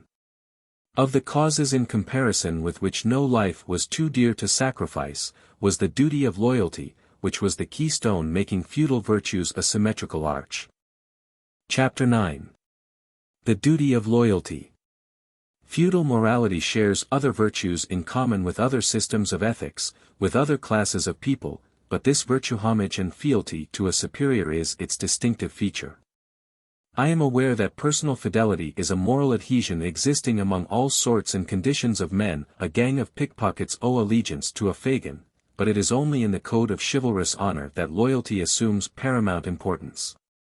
In spite of Hegel's criticism 17 that the fidelity of feudal vassals, being an obligation to an individual and not to a commonwealth, is a bond established on totally unjust principles. A great compatriot of his made it his boast that personal loyalty was a German virtue. Bismarck had good reasons to do so, not because the true he boasts of was the monopoly of his fatherland or of any single nation or race, but because this favored fruit of chivalry lingers latest among the people where feudalism has lasted longest. In America, where everybody is as good as anybody else, and, as the Irishman added, better too, such exalted ideas of loyalty as we feel for our sovereign may be deemed excellent within certain bounds, but preposterous as encouraged among us. Montesquieu complained long ago that right on one side of the Pyrenees was wrong on the other, and the recent Dreyfus trial proved the truth of his remark. Save that the Pyrenees were not the sole boundary beyond which French justice finds no accord.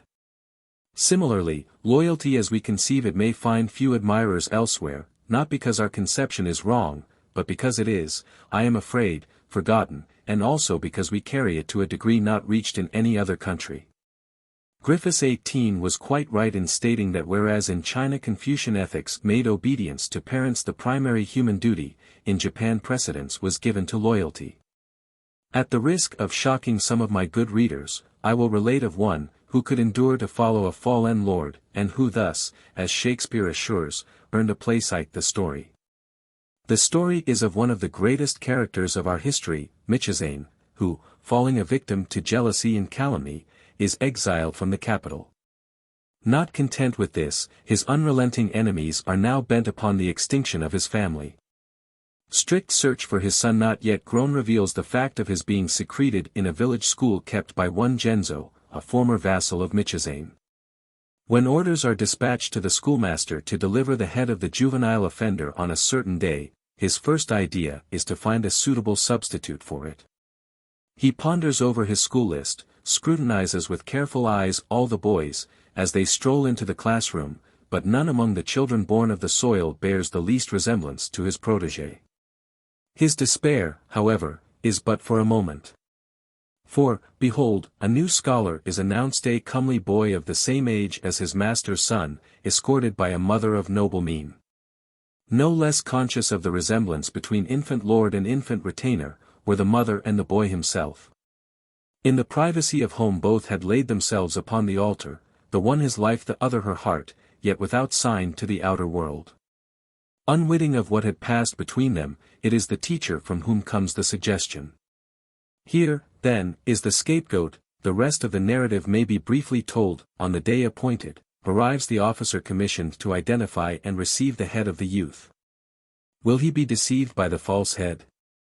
The poor Genzo's hand is on the hilt of the sword, ready to strike a blow either at the man or at himself, should the examination defeat his scheme.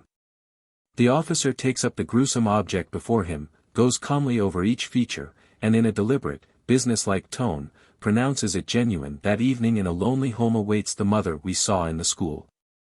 Does she know the fate of her child? It is not for his return that she watches with eagerness for the opening of the wicket.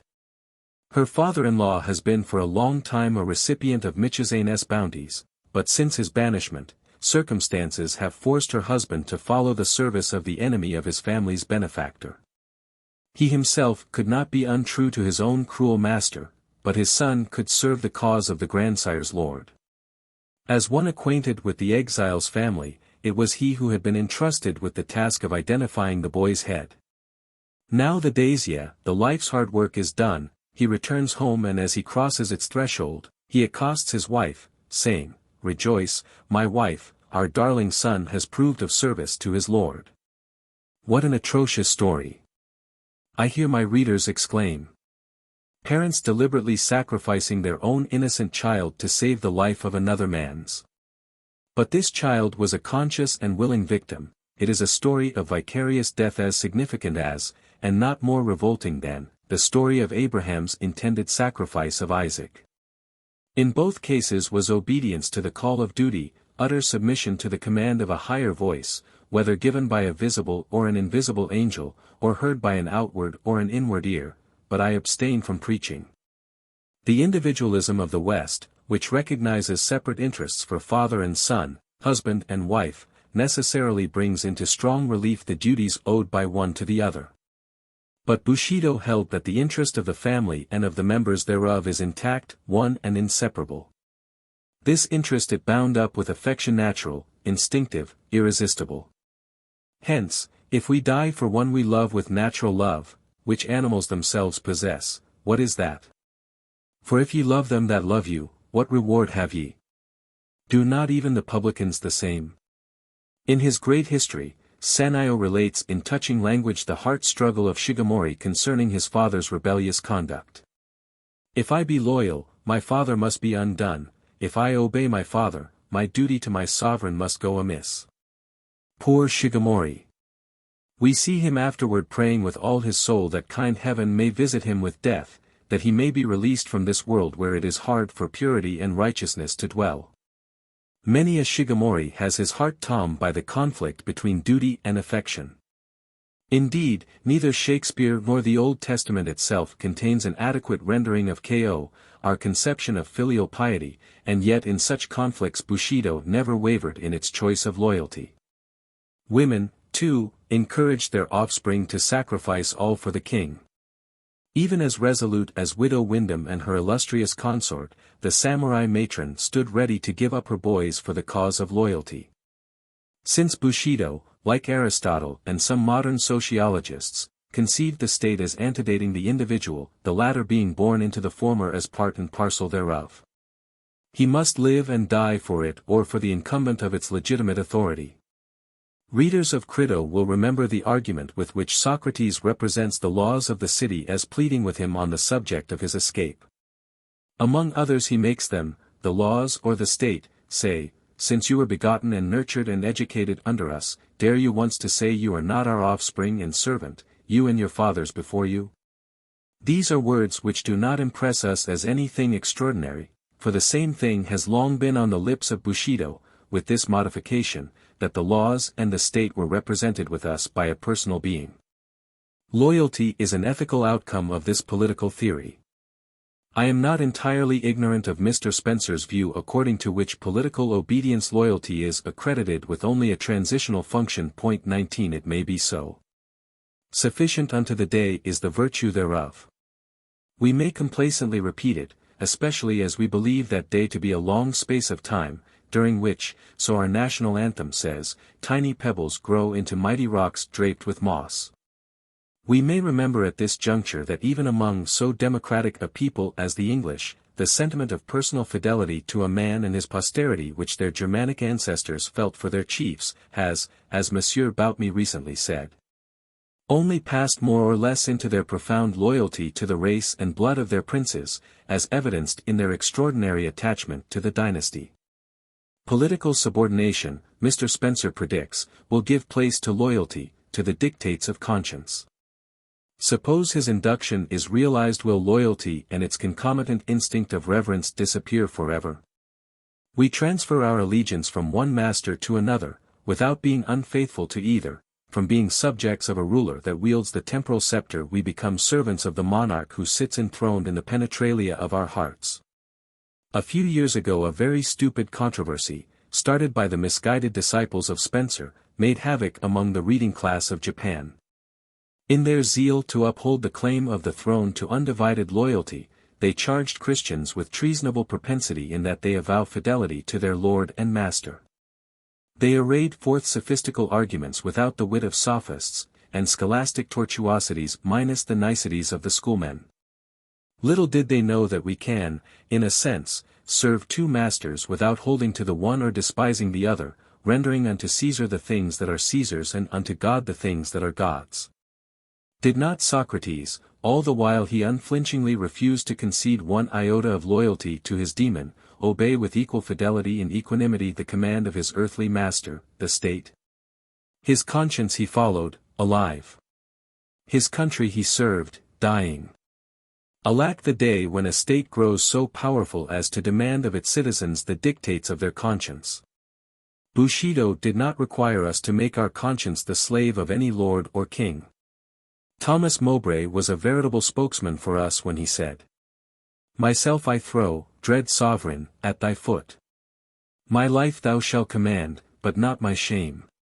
The one my duty owes, but my fair name. Despite of death, that lives upon my grave. To dark dishonor's use, thou shalt not have."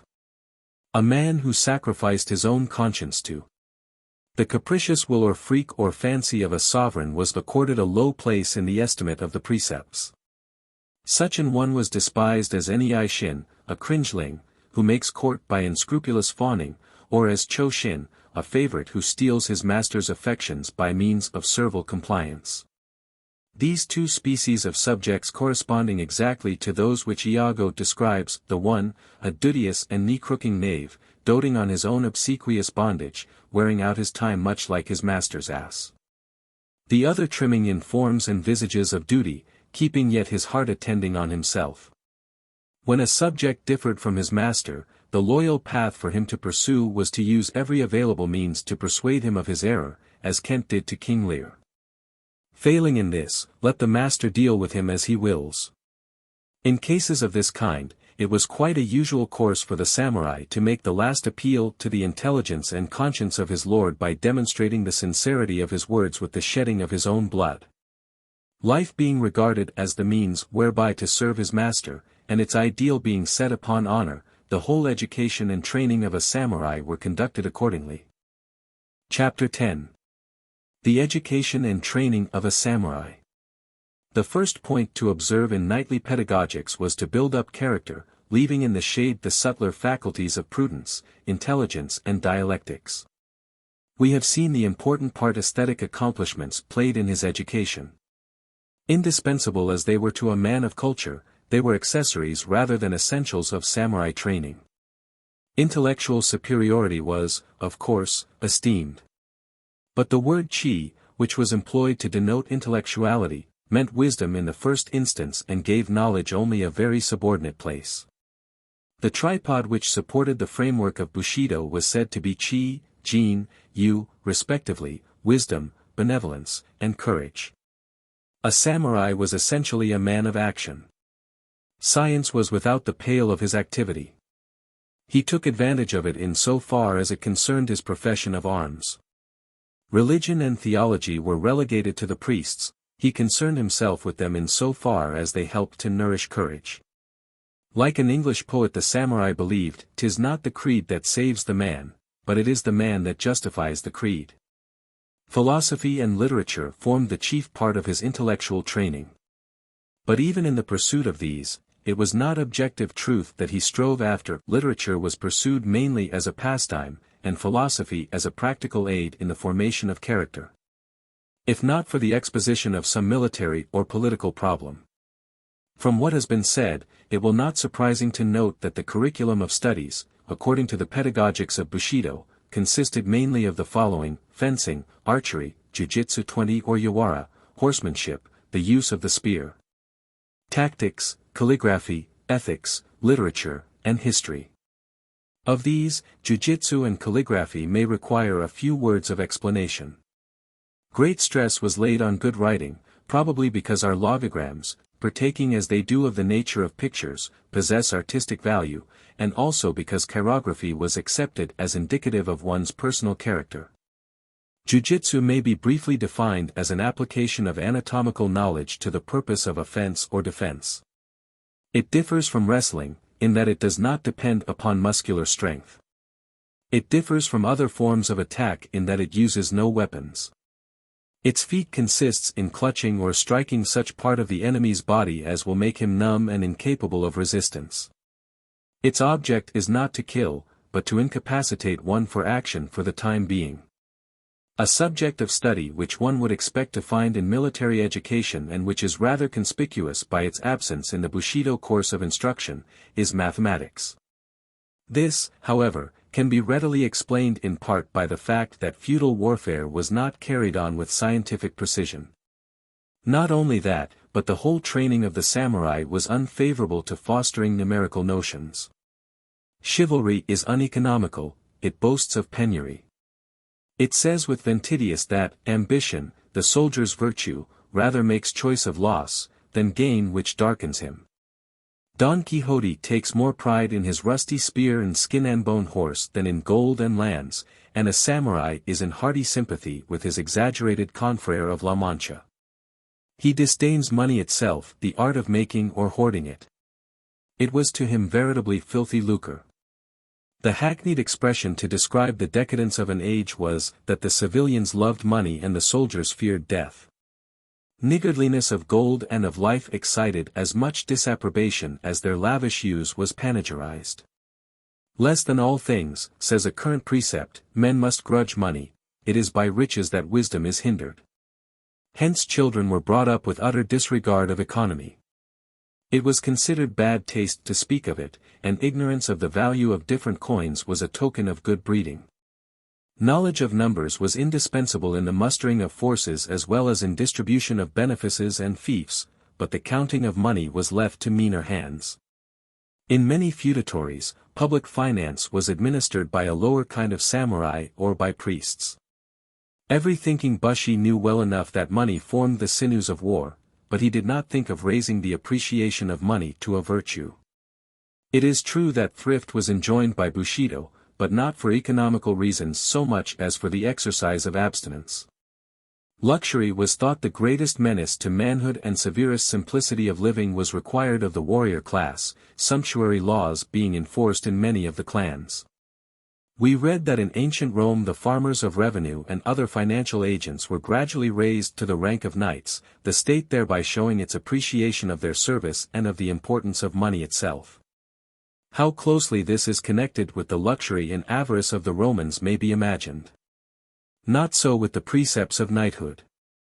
It persisted in systematically regarding finance as something low as compared with moral and intellectual vocations. Money and the love of it being thus diligently ignored, Bushido itself could long remain free from 1,001 evils of which money is the root. This is sufficient reason for the fact that our public men have long been free from corruption. But alas! How fast plutocracy is making its way in our time and generation. The mental discipline which would nowadays be chiefly aided by the study of mathematics, was supplied by literary exegesis and deontological discussions. Very few abstract subjects troubled the mind of the young, the chief aim of their education being, as I have said, decision of character. People whose minds were simply stored with information found no great admirers. Of the three services of studies that Bacon gives for delight, ornament, and ability, Bushido had decided preference for the last, where their use was, in judgment and the disposition of business. Whether it was for the disposition of public business or for the exercise of self-control, it was with a practical end in view that education was conducted. Learning without thought, said Confucius, is labor lost.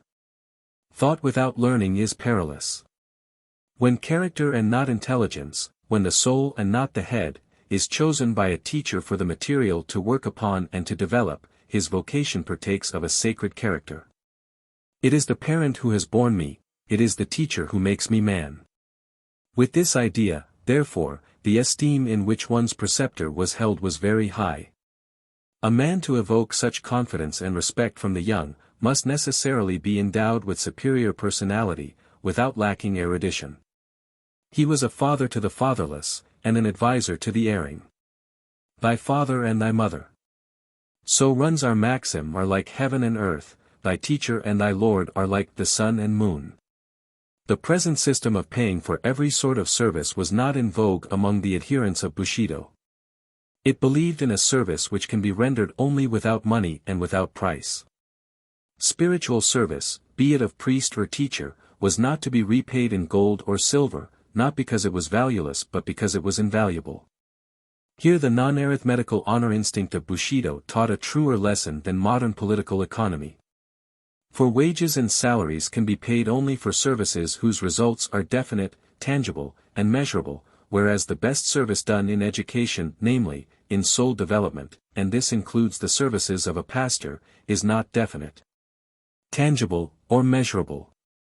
Being immeasurable, money, the ostensible measure of value, is of inadequate use.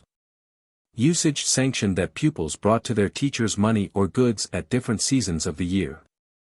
But these were not payments but offerings, which indeed were welcome to the recipients as they were usually men of stern caliber, boasting of honorable penury, too dignified to work with their hands and too proud to beg. They were grave personifications of high spirits undaunted by adversity. They were an embodiment of what was considered as an end of all learning, and were thus a living example of that discipline of disciplines, self-control, which was universally required of samurai. Chapter 11. Self-control. The discipline of fortitude on the one hand, inculcating endurance without a groan, and the teaching of politeness on the other, requiring us not to mar the pleasure or serenity of another by expressions of our own sorrow or pain, combined to engender a stoical turn of mind, and eventually to confirm it into a national trait of apparent stoicism. I say apparent stoicism, because I do not believe that true stoicism can ever become the characteristic of a whole nation, and also because some of our national manners and customs may seem to a foreign observer hard-hearted. Yet we are really as susceptible to tender emotion as any race under the sky.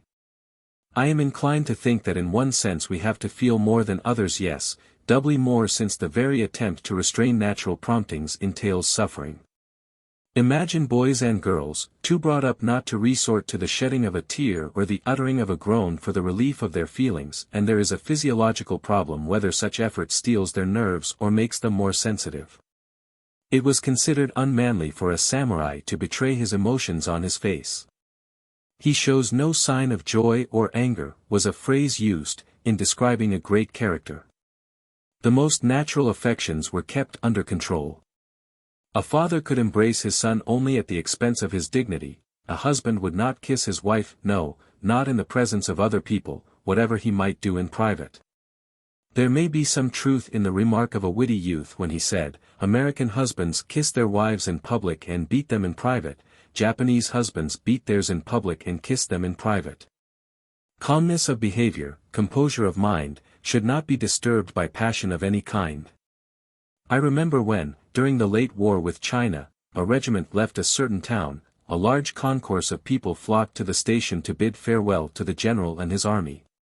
On this occasion an American resident resorted to the place, expecting to witness loud demonstrations, as the nation itself was highly excited and there were fathers, mothers, wives, and sweethearts of the soldiers in the crowd.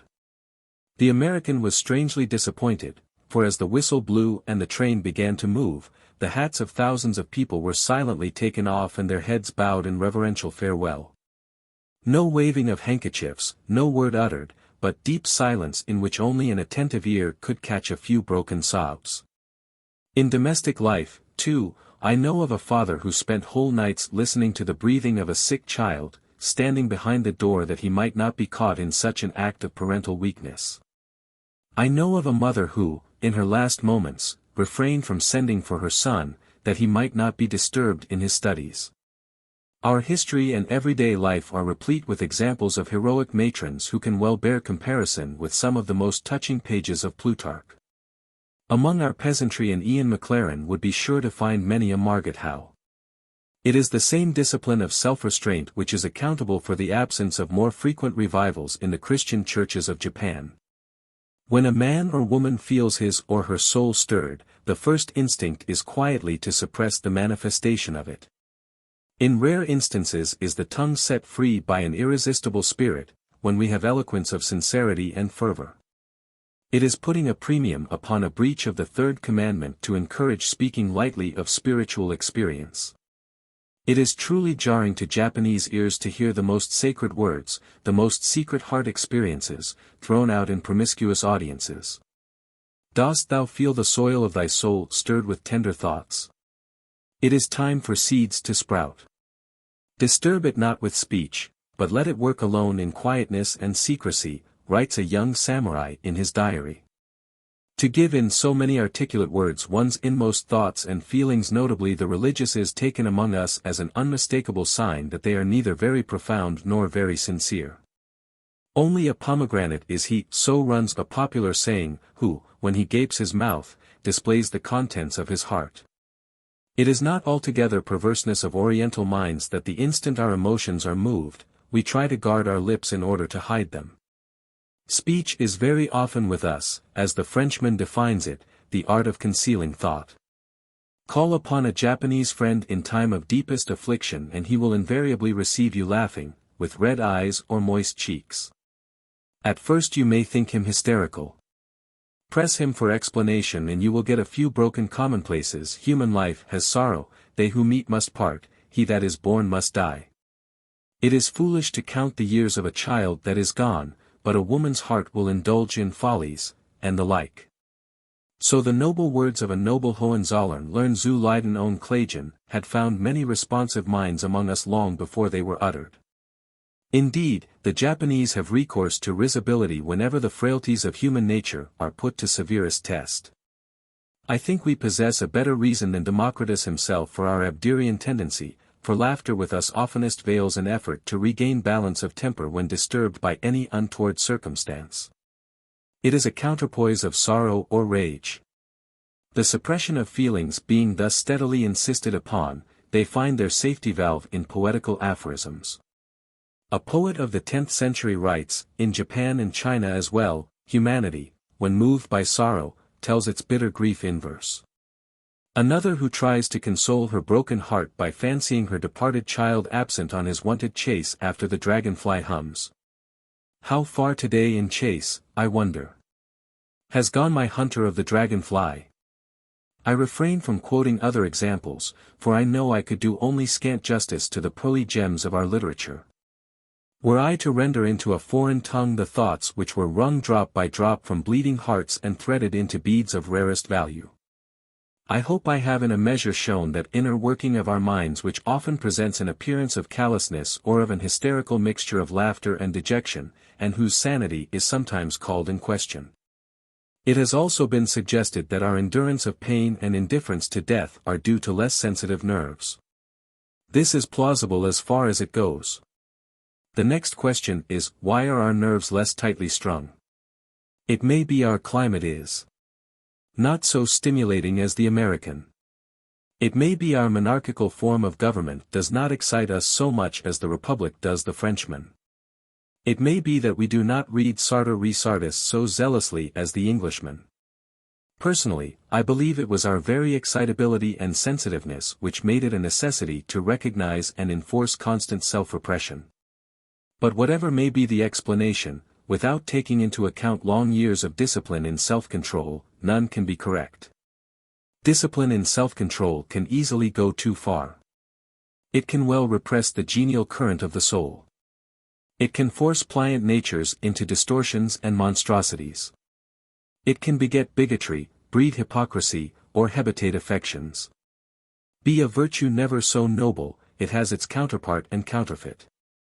We must recognize in each virtue its own positive excellence and follow its positive ideal, and the ideal of self-restraint is to keep the mind level as our expression is, or, to borrow a Greek term, attain the state of euthymia, which Democritus called the highest good. The acme and pitch of self-control is reached and best illustrated in the first of the two institutions which we shall now bring to view, namely, The Institutions of Suicide and Redress. Chapter 12. The Institutions of Suicide and Redress.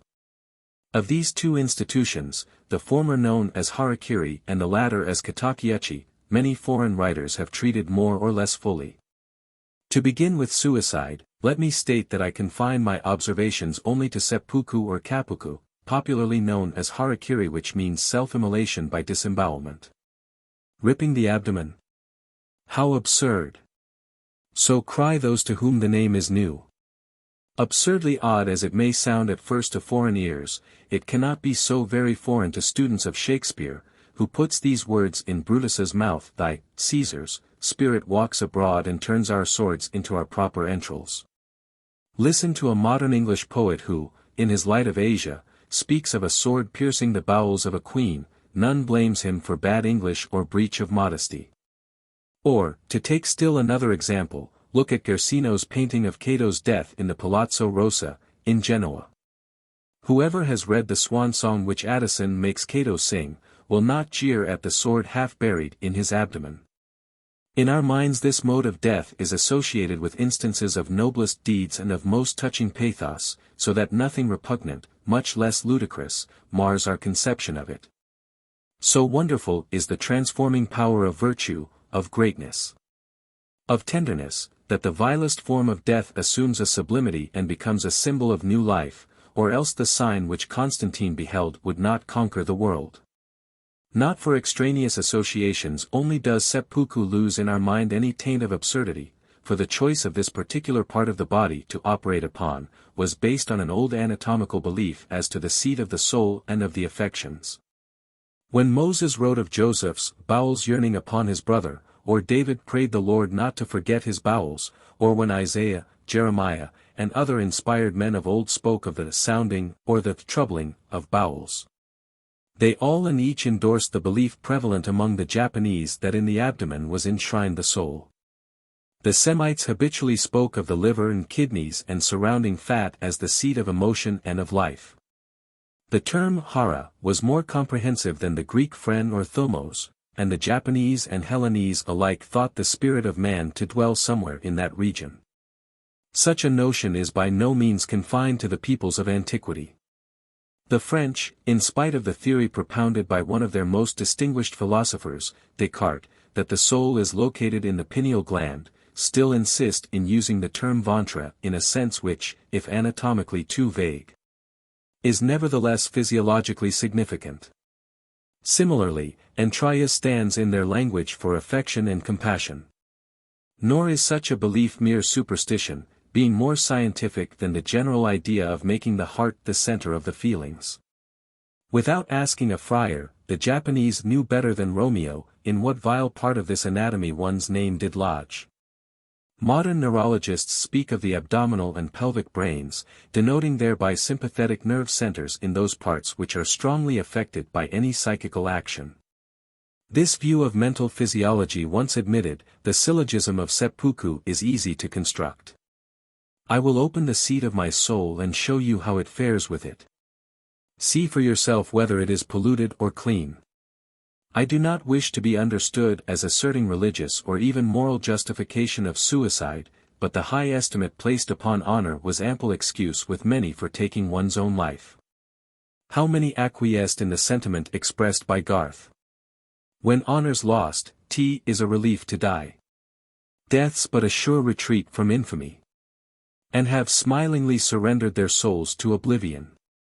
Death involving a question of honor, was accepted in Bushido as a key to the solution of many complex problems. So that to an ambitious samurai a natural departure from life seemed a rather tame affair and a consummation not devoutly to be wished for. I dare say that many good Christians, if only they are honest enough, will confess the fascination of, if not positive admiration for, the sublime composure with which Cato, Brutus, Petronius, and a host of other ancient worthies terminated their own earthly existence. Is it too bold to hint that the death of the first of the philosophers was partly suicidal? When we are told so minutely by his pupils how their master willingly submitted to the mandate of the state which he knew was morally mistaken in spite of the possibilities of escape, and how he took the cup of hemlock in his own hand, Even offering libation from its deadly contents, do we not discern, in his whole proceeding and demeanor, an act of self-immolation?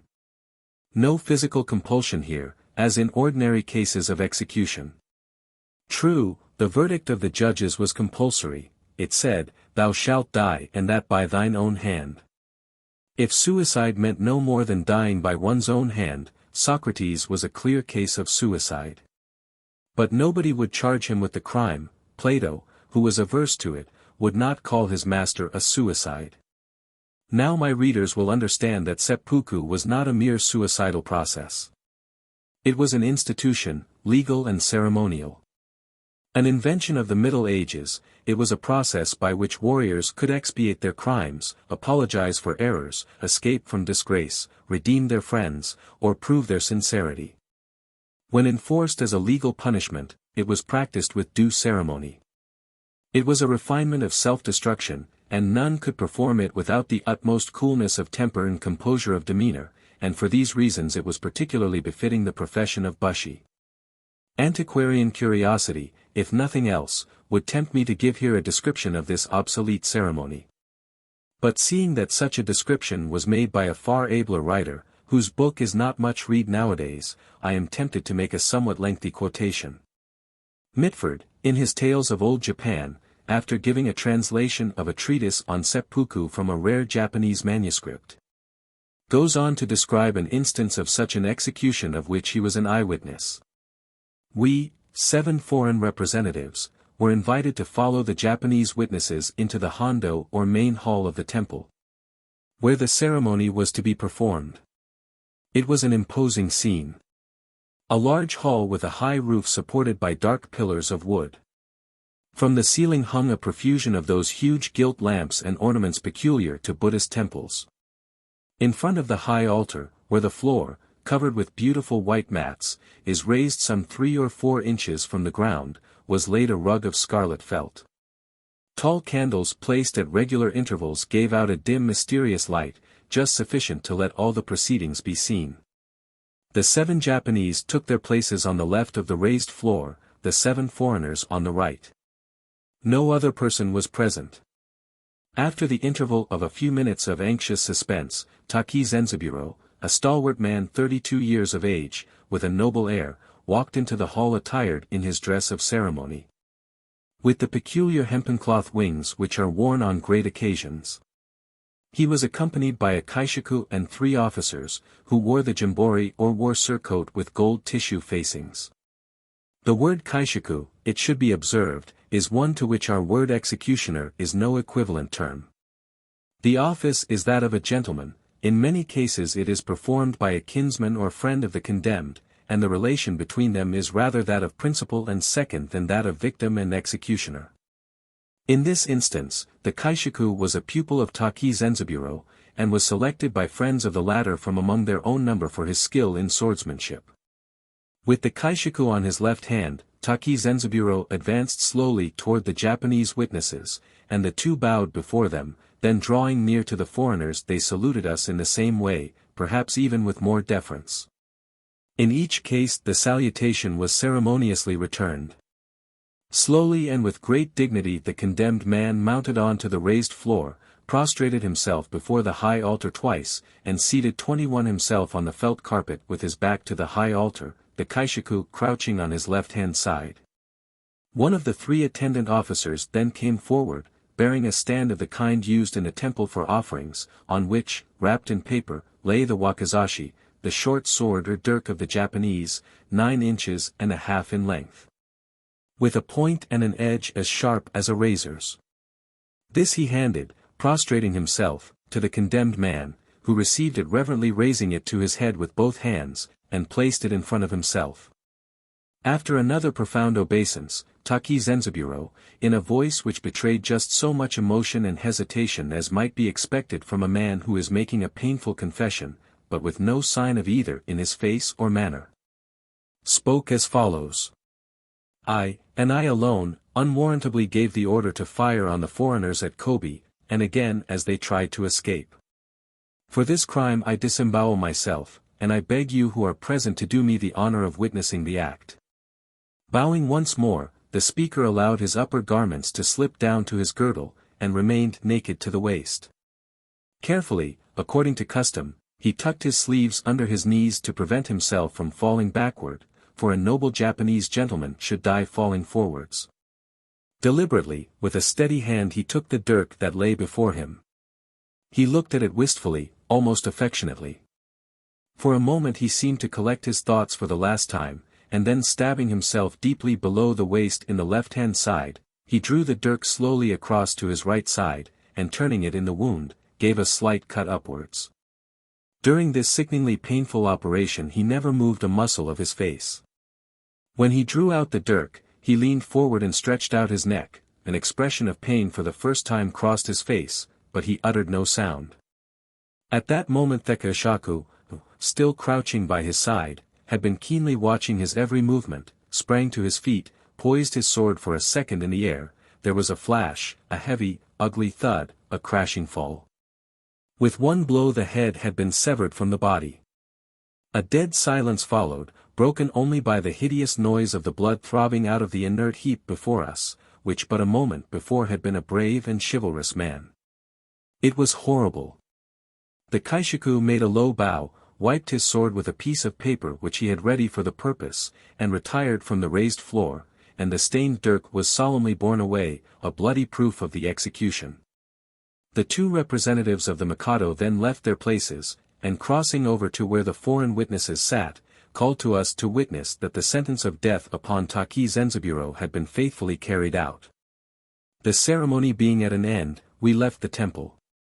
I might multiply any number of descriptions of seppuku from literature or from the relations of eyewitnesses, but one more instance will suffice. Two brothers, Sakan and Nike, respectively 24 and 17 years of age, made an effort to kill Ieyasu in order to avenge their father's wrongs, but before they could enter the camp they were made prisoners. The old general admired the pluck of the youths who dared an attempt on his life and ordered that they should be allowed to die an honorable death.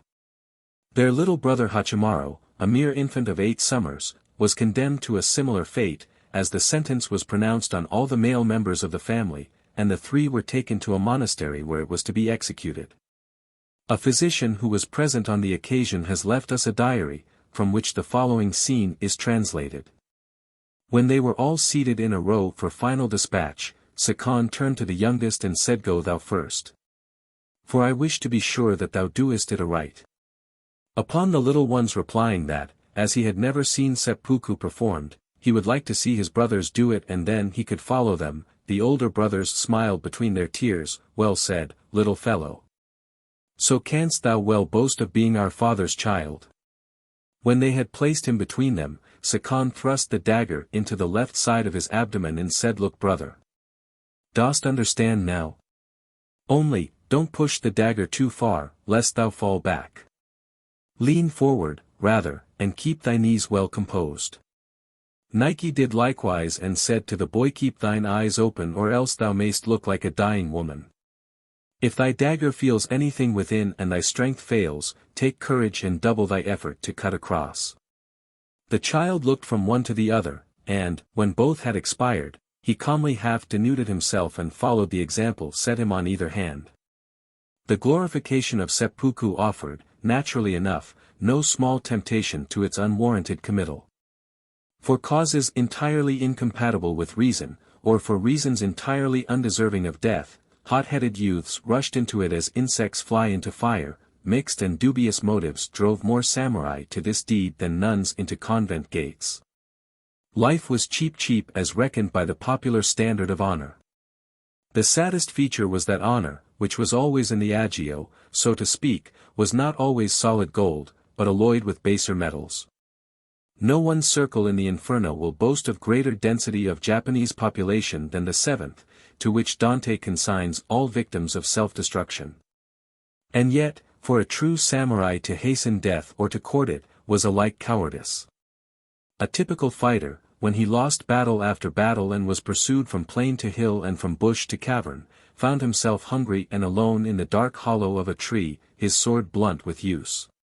His bow broken and arrows exhausted. Did not the noblest of the Romans fall upon his own sword in Philippi under like circumstances? deemed it cowardly to die, but, with a fortitude approaching a Christian martyr's, cheered himself with an impromptu verse. Come. Evermore come. Ye dread sorrows and pains. And heap on my burdened back. That I not one test may lack. Of what strength in me remains. This, then, was the Bushido teaching: bear and face all calamities and adversities with patience and a pure conscience.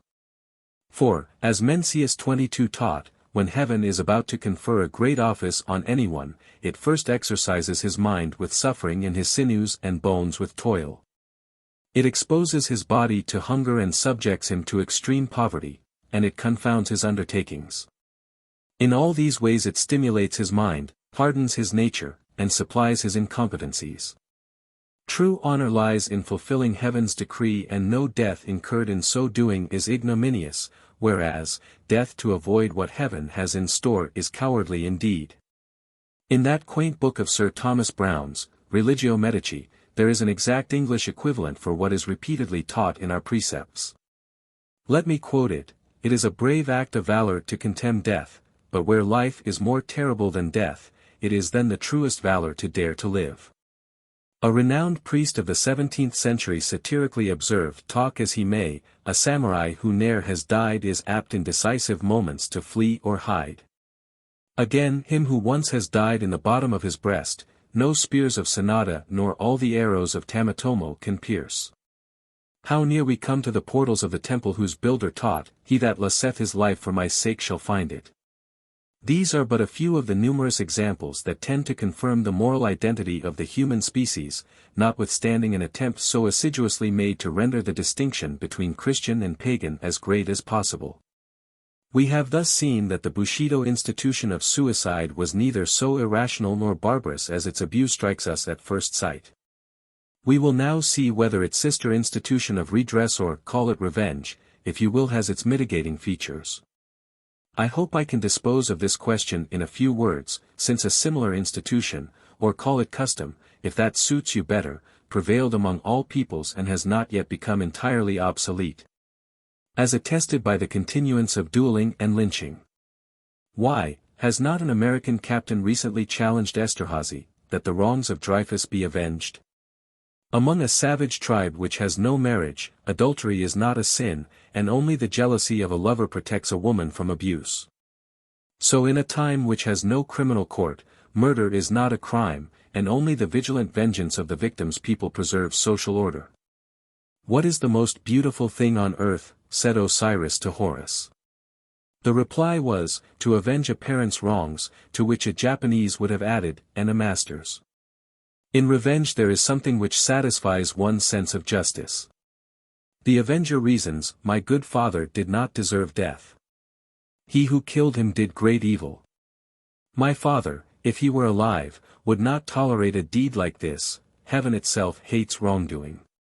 It is the will of my father, it is the will of heaven that the evildoer cease from his work. He must perish by my hand, because he shed my father's blood. I, who am his flesh and blood, must shed the murderer's. The same heaven shall not shelter him and me." The ratiocination is simple and childish, though we know Hamlet did not reason much more deeply, nevertheless it shows an innate sense of exact balance and equal justice. An eye for an eye, a tooth for a tooth. Our sense of revenge is as exact as our mathematical faculty, and until both terms of the equation are satisfied we cannot get over the sense of something left undone. In Judaism, which believed in a jealous God, or in Greek mythology, which provided a nemesis, vengeance may be left to superhuman agencies. But common sense furnished Bushido with the institution of redress as a kind of ethical court of equity, where people could take cases not to be judged in accordance with ordinary law. The master of the 47 Ronins was condemned to death. He had no court of higher instance to appeal to. His faithful retainers addressed themselves to vengeance, the only supreme court existing. They in their turn were condemned by common law, but the popular instinct passed a different judgment, and hence their memory is still kept as green and fragrant as are their graves at Sengakuji to this day. Though Lao Tse taught to recompense injury with kindness, the voice of Confucius was very much louder, which taught that injury must be recompensed with justice. And yet revenge was justified only when it was undertaken in behalf of our superiors and benefactors. One's own wrongs, including injuries done to wife and children, were to be borne and forgiven. A samurai could therefore fully sympathize with Hannibal's oath to avenge his country's wrongs, but he scorns James Hamilton for wearing in his girdle a handful of earth from his wife's grave, as an eternal incentive to avenge her wrongs on the Regent Murray. Both of these institutions of suicide and redress lost their raison d'etre at the promulgation of the Criminal Code. No more do we hear of romantic adventures of a fair maiden as she tracks in disguise the murderer of her parent. No more can we witness tragedies of family vendetta enacted. The knight-errantry of Miyamoto Musashi is now a tale of the past. The well-ordered police spies out the criminal for the injured party and the law metes out justice. The whole state and society will see that wrong is righted. The sense of justice satisfied, there is no need of katakiechi. If this had meant that hunger of the heart which feeds upon the hope of glutting that hunger with the life-blood of the victim, as a New England divine has described it, a few paragraphs in the Criminal Code would not so entirely have made an end of it. As to seppuku, though it too has no existence de jure, we still hear of it from time to time, and shall continue to hear, I am afraid, as long as the past is remembered. Many painless and time-saving methods of self-immolation will come in vogue, as its votaries are increasing with fearful rapidity throughout the world, but Professor Morselli will have to concede to seppuku an aristocratic position among them. He maintains that, when suicide is accomplished by very painful means or at the cost of prolonged agony, in 99 cases out of 100, it may be assigned as the act of a mind disordered by fanaticism, by madness, or by morbid excitement. 23 But a normal seppuku does not savor of fanaticism, or madness or excitement, utmost sang-froid being necessary to its successful accomplishment. Of the two kinds into which Dr. Strahan 24 divides suicide, the rational or quasi, and the irrational or true, seppuku is the best example of the former type. From these bloody institutions, as well as from the general tenor of Bushido, it is easy to infer that the sword played an important part in social discipline and life. The saying passed as an axiom which called the sword the soul of the samurai. Chapter 13. The sword, the soul of the samurai. Bushido made the sword its emblem of power and prowess. When Muhammad proclaimed that the sword is the key of heaven and of hell, he only echoed a Japanese sentiment. Very early the samurai boy learned to wield it. It was a momentous occasion for him when at the age of 5 he was apparelled in the paraphernalia of samurai costume, placed upon a go-board 25 and initiated into the rites of the military profession. By having thrust into his girdle a real sword instead of the toy dirk with which he had been playing. After this first ceremony of adoptio per arma, he was no more to be seen outside his father's gates without this badge of his status, even though it was usually substituted for everyday wear by a gilded wooden dirk. Not many years pass before he wears constantly the genuine steel, though blunt, and then the sham arms are thrown aside and with enjoyment keener than his newly acquired blades, he marches out to try their edge on wood and stone. When he reaches man's estate, at the age of 15, being given independence of action, he can now pride himself upon the possession of arms sharp enough for any work. The very possession of the dangerous instrument imparts to him a feeling and an air of self-respect and responsibility. He beareth not the sword in vain. What he carries in his belt is a symbol of what he carries in his mind and heart, loyalty and honor. The two swords, the longer and the shorter, called respectively dado and shodo or katana and wakizashi, never leave his side. When at home, they grace the most conspicuous place in the study or parlor, by night they guard his pillow within easy reach of his hand. Constant companions, they are beloved, and proper names of endearment given them. Being venerated, they are well nigh worshipped. The father of history has recorded as a curious piece of information that the Scythians sacrificed to an iron scimitar. Many a temple and many a family in Japan hoards a sword as an object of adoration. Even the commonest dirk has due respect paid to it. Any insult to it is tantamount to personal affront. Woe to him who carelessly steps over a weapon lying on the floor. So precious an object cannot long escape the notice and the skill of artists nor the vanity of its owner, especially in times of peace, when it is worn with no more use than a crozier by a bishop or a scepter by a king. Sharkskin and finest silk for hilt, silver and gold for guard, lacquer of varied hues for scabbard, robbed the deadliest weapon of half its terror, but these appurtenances are playthings compared with the blade itself. The swordsmith was not a mere artisan but an inspired artist and his workshop a sanctuary. Daily he commenced his craft with prayer and purification, or, as the phrase was, he committed his soul and spirit into the forging and tempering of the steel. Every swing of the sledge, every plunge into water, every friction on the grindstone, was a religious act of no slight import. Was it the spirit of the master or of his tutelary god that cast a formidable spell over our sword? Perfect as a work of art, setting at defiance its Toledo and Damascus rivals, there was more than art could impart. Its cold blade, collecting on its surface the moment it is drawn the vapor of the atmosphere. Its immaculate texture, flashing light of bluish hue, its matchless edge, upon which histories and possibilities hang, the curve of its back, uniting exquisite grace with utmost strength. All these thrill us with mixed feelings of power and beauty, of awe and terror. Harmless were its mission, if it only remained a thing of beauty and joy. But, ever within reach of the hand, it presented no small temptation for abuse. Too often did the blade flash forth from its peaceful sheath. The abuse sometimes went so far as to try the acquired steel on some harmless creature's neck. The question that concerns us most is, however, did Bushido justify the promiscuous use of the weapon? The answer is unequivocally, no. As it laid great stress on its proper use, so did it denounce and abhor its misuse. A dastard or a braggart was he who brandished his weapon on undeserved occasions. A self-possessed man knows the right time to use it, and such times come but rarely. Let us listen to the late Count Kotsu, who passed through one of the most turbulent times of our history, when assassinations, suicides, and other sanguinary practices were the order of the day. Endowed as he once was with almost dictatorial powers, chosen repeatedly as an object of assassination, he never tarnished his sword with blood.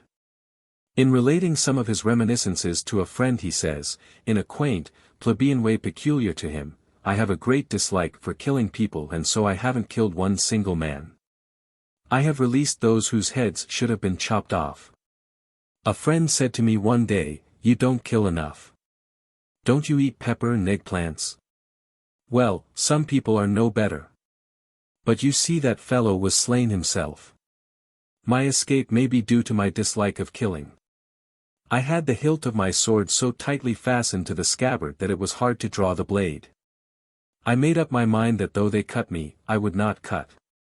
Yes, yes.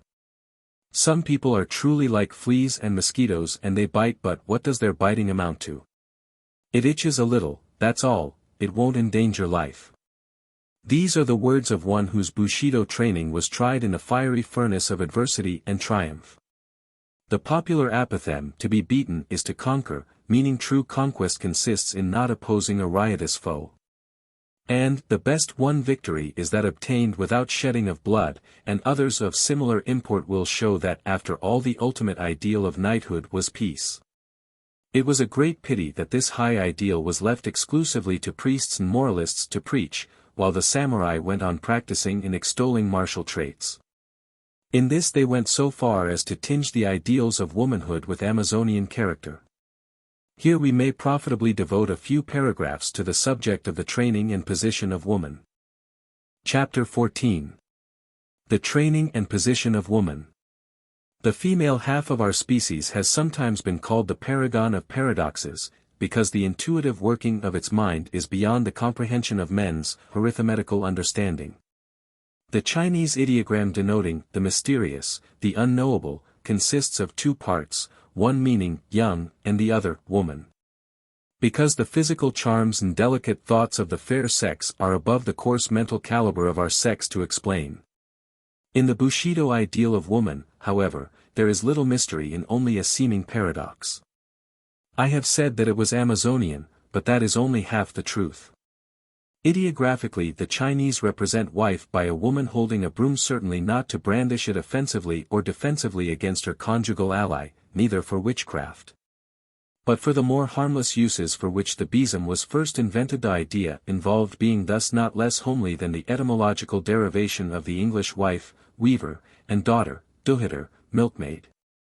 Without confining the sphere of woman's activity to Kusch, Kirche, Kinder, as the present German Kaiser is said to do, the Bushido ideal of womanhood was preeminently domestic.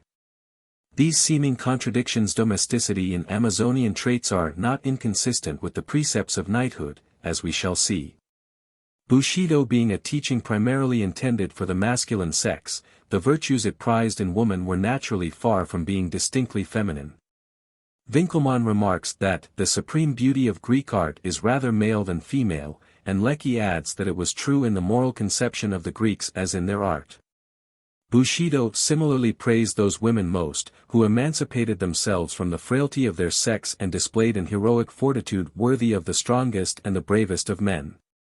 26 young girls, therefore, were trained to repress their feelings, to indurate their nerves, to manipulate weapons, especially the long-handled sword called naginata, so as to be able to hold their own against unexpected odds. Yet the primary motive for exercise of this martial character was not for use in the field, it was twofold: personal and domestic. Woman, owning no suzerain of her own, formed her own bodyguard. With her weapon she guarded her personal sanctity with as much zeal as her husband did his master's. The domestic utility of her warlike training was in the education of her sons, as we shall see later. Fencing and similar exercises, if rarely of practical use, were a wholesome counterbalance to the otherwise sedentary habits of women. But these exercises were not followed only for hygienic purposes. They could be turned into use in times of need. Girls, when they reached womanhood, were presented with dirks, kaiken, pocket poniards, which might be directed to the bosom of their assailants, or, if advisable, to their own. The latter was very often the case. And yet I will not judge them severely. Even the Christian conscience, with its horror of self-immolation, will not be harsh with them, seeing Pelagia and Dominina, 2 suicides, were canonized for their purity and piety. When a Japanese Virginia saw her chastity menaced, she did not wait for her father's dagger. Her own weapon lay always in her bosom. It was a disgrace to her not to know the proper way in which she had to perpetrate self-destruction. For example, little as she was taught in anatomy, she must know the exact spot to cut in her throat. She must know how to tie her lower limbs together with a belt so that, whatever the agonies of death might be, her corpse be found in utmost modesty with the limbs properly composed. Is not a caution like this worthy of the Christian Perpetua or the Vestal Cornelia? I would not put such an abrupt interrogation were it not for a misconception, based on our bathing customs and other trifles, that chastity is unknown among us. 27 On the contrary, chastity was a preeminent virtue of the samurai woman, held above life itself. A young woman, taken prisoner, seeing herself in danger of violence at the hands of the rough soldiery, says she will obey their pleasure, provided she be first allowed to write a line to her sisters, whom war has dispersed in every direction. When the epistle is finished, off she runs to the nearest well and saves her honor by drowning.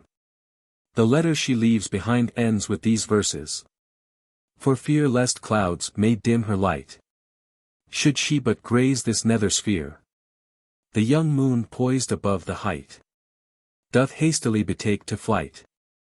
It would be unfair to give my readers an idea that masculinity alone was our highest ideal for woman. Far from it. Accomplishments and the gentler graces of life were required of them. Music, dancing, and literature were not neglected. Some of the finest verses in our literature were expressions of feminine sentiments. In fact, woman played an important role in the history of Japanese belles lettres.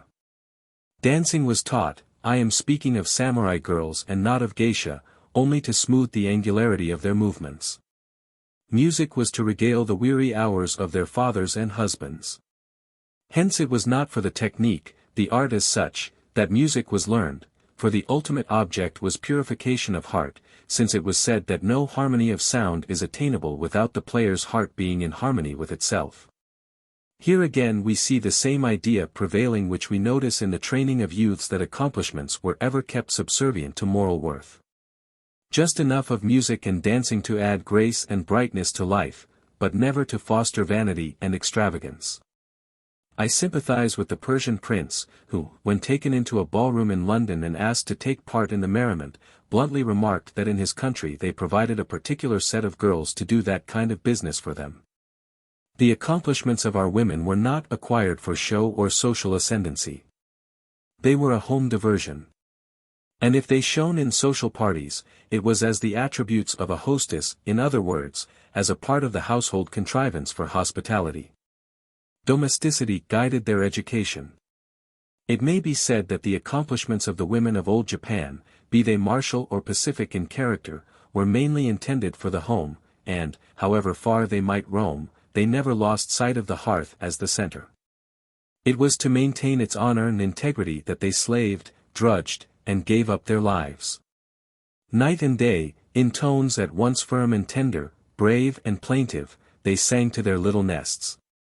As daughter, woman sacrificed herself for her father, as wife for her husband, and as mother for her son. Thus from earliest youth she was taught to deny herself. Her life was not one of independence, but of dependent service. Man's helpmeet, if her presence is helpful she stays on the stage with him, if it hinders his work, she retires behind the curtain. Not infrequently does it happen that a youth becomes enamored of a maiden who returns his love with equal ardor, but, when she realizes his interest in her makes him forgetful of his duties, disfigures her person that her attractions may cease. Adzuma, the ideal wife in the minds of samurai girls, finds herself loved by a man who is conspiring against her husband. Upon pretense of joining in the guilty plot, she manages in the dark to take her husband's place, and the sword of the lover-assassin descends upon her own devoted head. The following epistle written by the wife of a young daimyo, before taking her own life, needs no comment. I have heard that no accident or chance ever mars the march of events here below, and that all is in accordance with a plan. To take shelter under a common bough or a drink of the same river, is alike ordained from ages prior to our birth. Since we were joined in ties of eternal wedlock, now 2 short years ago, my heart hath followed thee, even as its shadow followeth an object, inseparably bound heart to heart, loving and being loved. Learning but recently, however, that the coming battle is to be the last of thy labor and life, take the farewell greeting of thy loving partner. I have heard that Kao, the mighty warrior of ancient China, lost a battle, loath to part with his favorite gu. Yashinaka, too, brave as he was, brought disaster to his cause, too weak to bid prompt farewell to his wife. Why should I, to whom earth no longer offers hope or joy, why should one detain thee or thy thoughts by living? Why should I not, rather, await thee on the road which all mortal kind must sometime tread? Never, prithee, never, forget the many benefits which our good master Hideyori hath heaped upon thee. The gratitude we owe him is as deep as the sea and as high as the hills. Woman's surrender of herself to the good of her husband, home, and family, was as willing and honorable as the man's self-surrender to the good of his lord and country. Self-renunciation, without which no life enigma can be solved, was the keynote of the loyalty of man as well as of the domesticity of woman. She was no more the slave of man than was her husband of his liege lord, and the part she played was recognized as Neijo, the inner help. In the ascending scale of service stood woman, who annihilated herself for man, that he might annihilate himself for the master, that he in turn might obey heaven. I know the weakness of this teaching and that the superiority of Christianity is nowhere more manifested than here, in that it requires of each and every living soul direct responsibility to its Creator. Nevertheless, as far as the doctrine of service, the serving of a cause higher than one's own self, even at the sacrifice of one's individuality. I say the doctrine of service, which is the greatest that Christ preached and was the sacred keynote of his mission so far as that is concerned, Bushido was based on eternal truth. My readers will not accuse me of undue prejudice in favor of slavish surrender of volition. I accept in a large measure the view advanced and defended with breadth of learning and profundity of thought by Hegel, that history is the unfolding and realization of freedom. The point I wish to make is that the whole teaching of Bushido was so thoroughly imbued with the spirit of self-sacrifice, that it was required not only of woman but of man. Hence, until the influence of its precepts is entirely done away with, our society will not realize the view rashly expressed by an American exponent of woman's rights, who exclaimed, "May all the daughters of Japan rise in revolt against ancient customs." Can such a revolt succeed? Will it improve the female status? Will the rights they gain by such a summary process repay the loss of that sweetness of disposition, that gentleness of manner, which are their present heritage? Was not the loss of domesticity on the part of Roman matrons followed by moral corruption too gross to mention? Can the American reformer assure us that a revolt of our daughters is the true course for their historical development to take? These are grave questions. Changes must and will come without revolts. In the meantime, let us see whether the status of the fair sex under the Bushido regimen was really so bad as to justify a revolt. We hear much of the outward respect European knights paid to God and the ladies, the incongruity of the two terms making Gibbon blush. We are also told by Hallam that the morality of chivalry was coarse, that gallantry implied illicit love. The effect of chivalry on the weaker vessel was food for reflection on the part of philosophers, M. Guizot contending that feudalism and chivalry wrought wholesome influences, while Mr. Spencer tells us that in a militant society, and what is feudal society if not militant? The position of woman is necessarily low, improving only as society becomes more industrial. Now is M. Guizot's theory true of Japan, or is Mr. Spencer's? In reply I might aver that both are right. The military class in Japan was restricted to the samurai, comprising nearly 2 million souls. Above them were the military nobles, the daimyo, and the court nobles, the kyujis higher, sybaritical nobles being fighters only in name. Below them were masses of the common people, mechanics, tradesmen, and peasants whose life was devoted to arts of peace.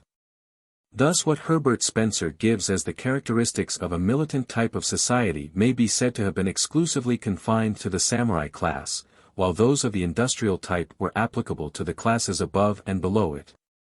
This is well illustrated by the position of woman, for in no class did she experience less freedom than among the samurai.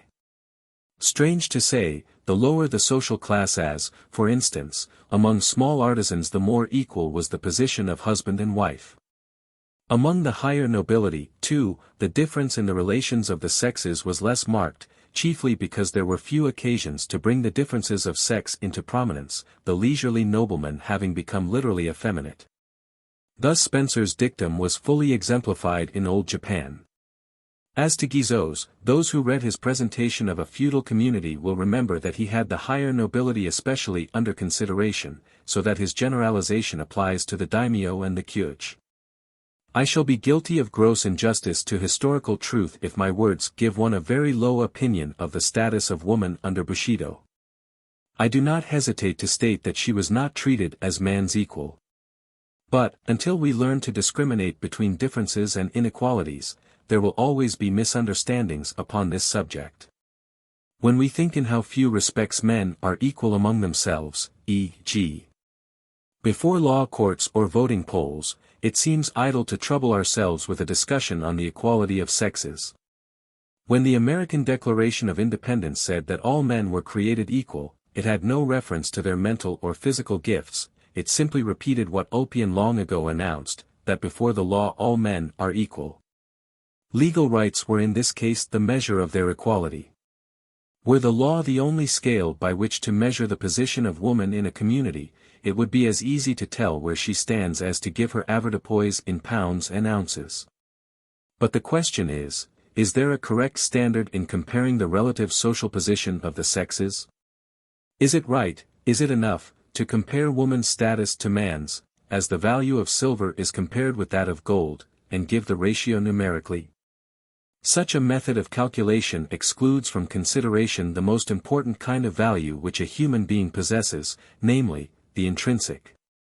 In view of the manifold variety of requisites for making each sex fulfill its earthly mission, the standard to be adopted in measuring its relative position must be of a composite character. Or to borrow from economic language, it must be a multiple standard. Bushido had a standard of its own and it was binomial. It tried to gauge the value of woman on the battlefield and by the hearth. There she counted for very little, here for all. The treatment accorded her corresponded to this double measurement. As a social-political unit not much, while as wife and mother she received highest respect and deepest affection. Why, among so military a nation as the Romans, were their matrons so highly venerated? Was it not because they were matrona, mothers? Not as fighters or lawgivers, but as their mothers did men bow before them. So with us. While fathers and husbands were absent in field or camp, the government of the household was left entirely in the hands of mothers and wives. The education of the young, even their defense, was entrusted to them. The warlike exercises of women, of which I have spoken, were primarily to enable them intelligently to direct and follow the education of their children.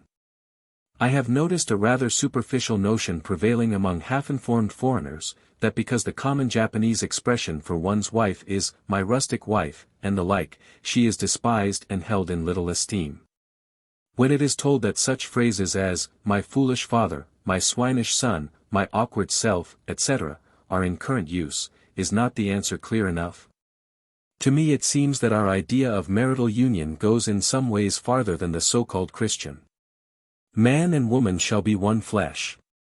The individualism of the Anglo-Saxon cannot let go of the idea that husband and wife are two persons. Hence when they disagree, their separate rights are recognized, and when they agree, they exhaust their vocabulary in all sorts of silly pet names and nonsensical blandishments.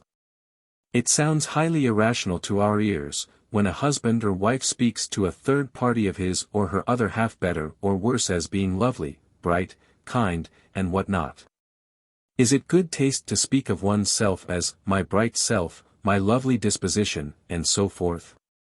We think praising one's own wife is praising a part of one's own self, and self-praise is regarded, to say the least, as bad taste among us and I hope, among Christian nations too. I have diverged at some length because the polite debasement of one's consort was a usage most in vogue among the samurai. The Teutonic races beginning their tribal life with a superstitious awe of the fair sex, though this is really wearing off in Germany. And the Americans beginning their social life under the painful consciousness of the numerical insufficiency of women 28, who, now increasing, are, I am afraid, fast losing the prestige their colonial mothers enjoyed. The respect man pays to woman has in Western civilization become the chief standard of morality. But in the martial ethics of Bushido, the main watershed dividing the good and the bad was sought elsewhere. It was located along the line of duty which bound man to his own divine soul and then to other souls in the 5 relations I have mentioned in the early part of this paper. Of these, we have brought to our readers' notice loyalty, the relation between one man as vassal and another as lord. Upon the rest, I have only dwelt incidentally as occasion presented itself, because they were not peculiar to Bushido. Being founded on natural affections, they could but be common to all mankind, though in some particulars they may have been accentuated by conditions which its teachings induced. In this connection there comes before me the peculiar strength and tenderness of friendship between man and man, which often added to the bond of brotherhood a romantic attachment doubtless intensified by the separation of the sexes in youth. A separation which denied to affection the natural channel open to it in Western chivalry or in the free intercourse of Anglo-Saxon lands. I might fill pages with Japanese versions of the story of Damon and Pythias or Achilles and Patroclus, or tell in Bushido parlance of ties as sympathetic as those which bound David and Jonathan. It is not surprising, however, that the virtues and teachings unique in the precepts of knighthood did not remain circumscribed to the military class. This makes us hasten to the consideration of the influence of Bushido on the nation at large. Chapter 15. The influence of Bushido. Thus far we have brought into view only a few of the more prominent peaks which rise above the range of knightly virtues, in themselves so much more elevated than the general level of our national life. As the sun in its rising first tips the highest peaks with russet hue, and then gradually casts its rays on the valley below, so the ethical system which first enlightened the military order drew in course of time followers from amongst the masses. Democracy raises up a natural prince for its leader, and aristocracy infuses a princely spirit among the people. Virtues are no less contagious than vices. There needs but one wise man in a company, and all are wise, so rapid is the contagion, says Emerson. No social class or caste can resist the diffusive power of moral influence. Prate as we may of the triumphant march of Anglo-Saxon liberty, rarely has it received impetus from the masses. Was it not rather the work of the squires and gentlemen? Very truly does M. Taine say, these three syllables, as used across the Channel, summarize the history of English society. Democracy may make self-confident retorts to such a statement and fling back the question, when Adam delved and Eve span, where then was the gentleman? All the more pity that a gentleman was not present in Eden. The first parents missed him sorely and paid a high price for his absence. Had he been there, not only would the garden have been more tastefully dressed, but they would have learned without painful experience that disobedience to Jehovah was disloyalty and dishonor, treason and rebellion. What Japan was she owed to the samurai? They were not only the flower of the nation, but its root as well. All the gracious gifts of heaven flowed through them. Though they kept themselves socially aloof from the populace, they set a moral standard for them and guided them by their example. I admit Bushido had its esoteric and exoteric teachings. These were eudaimonic, looking after the welfare and happiness of the commonalty, those were eretaic, emphasizing the practice of virtues for their own sake. In the most chivalrous days of Europe, knights formed numerically but a small fraction of the population, but, as Emerson says, in English literature half the drama and all the novels, from Sir Philip Sidney to Sir Walter Scott. Paint this figure, gentlemen. Write in place of Sidney and Scott, Chikamatsu and Bakine, and you have in a nutshell the main features of the literary history of Japan. The innumerable avenues of popular amusement and instruction, the theaters, the storytellers' booths, the preacher's dais, the musical recitations, the novels, have taken for their chief theme the stories of the samurai. The peasants around the open fire in their huts never tire of repeating the achievements of Yoshitsune and his faithful retainer Benkei, or of the two brave Soga brothers. The dusky urchins listen with gaping mouths until the last stick bums out and the fire dies in its embers, still leaving their hearts aglow with tale that is told. The clerks and the shop boys, after their day's work is over and the Amado 29 of the store are closed, gather together to relate the story of Nobunaga and Hideyoshi far into the night. Until slumber overtakes their weary eyes and transports them from the drudgery of the counter to the exploits of the field. The very babe just beginning to toddle is taught to lisp the adventures of Momotaro, the daring conqueror of Ogreland. Even girls are so imbued with the love of knightly deeds and virtues that, like Desdemona, they would seriously incline to devour with greedy ear the romance of the samurai. The samurai grew to be the beau ideal of the whole race. As among flowers the cherry is queen, so among men the samurai is lord, so sang the populace. Debarred from commercial pursuits, the military class itself did not aid commerce. But there was no channel of human activity, no avenue of thought, which did not receive in some measure an impetus from Bushido. Intellectual and moral Japan was directly or indirectly the work of knighthood. Mr. Mallock, in his exceedingly suggestive book, Aristocracy and Evolution, has eloquently told us that social evolution, in so far as it is other than biological, may be defined as the unintended result of the intentions of great men. Further, that historical progress is produced by a struggle, not among the community generally, to live, but a struggle amongst a small section of the community to lead, to direct, to employ, the majority in the best way. Whatever may be said about the soundness of his argument, these statements are amply verified in the part played by Bushi in the social progress, so far as it went, of our empire. How the spirit of Bushido permeated all social classes is also shown in the development of a certain order of men, known as Otokodate, the natural leaders of democracy. Staunch fellows were they, every inch of them strong with the strength of massive manhood. At once the spokesmen and the guardians of popular rights, they had each a following of hundreds and thousands of souls who proffered, in the same fashion that samurai did to daimyo, the willing service of limb and life, of body, chattels, and earthly honor. Backed by a vast multitude of rash and impetuous working men, these born bosses formed a formidable check to the rampancy of the two-sword order. In manifold ways has Bushido filtered down from the social class where it originated, and acted as leaven among the masses, furnishing a moral standard for the whole people. The precepts of knighthood, begun at first as the glory of the elite, became in time an aspiration and inspiration to the nation at large.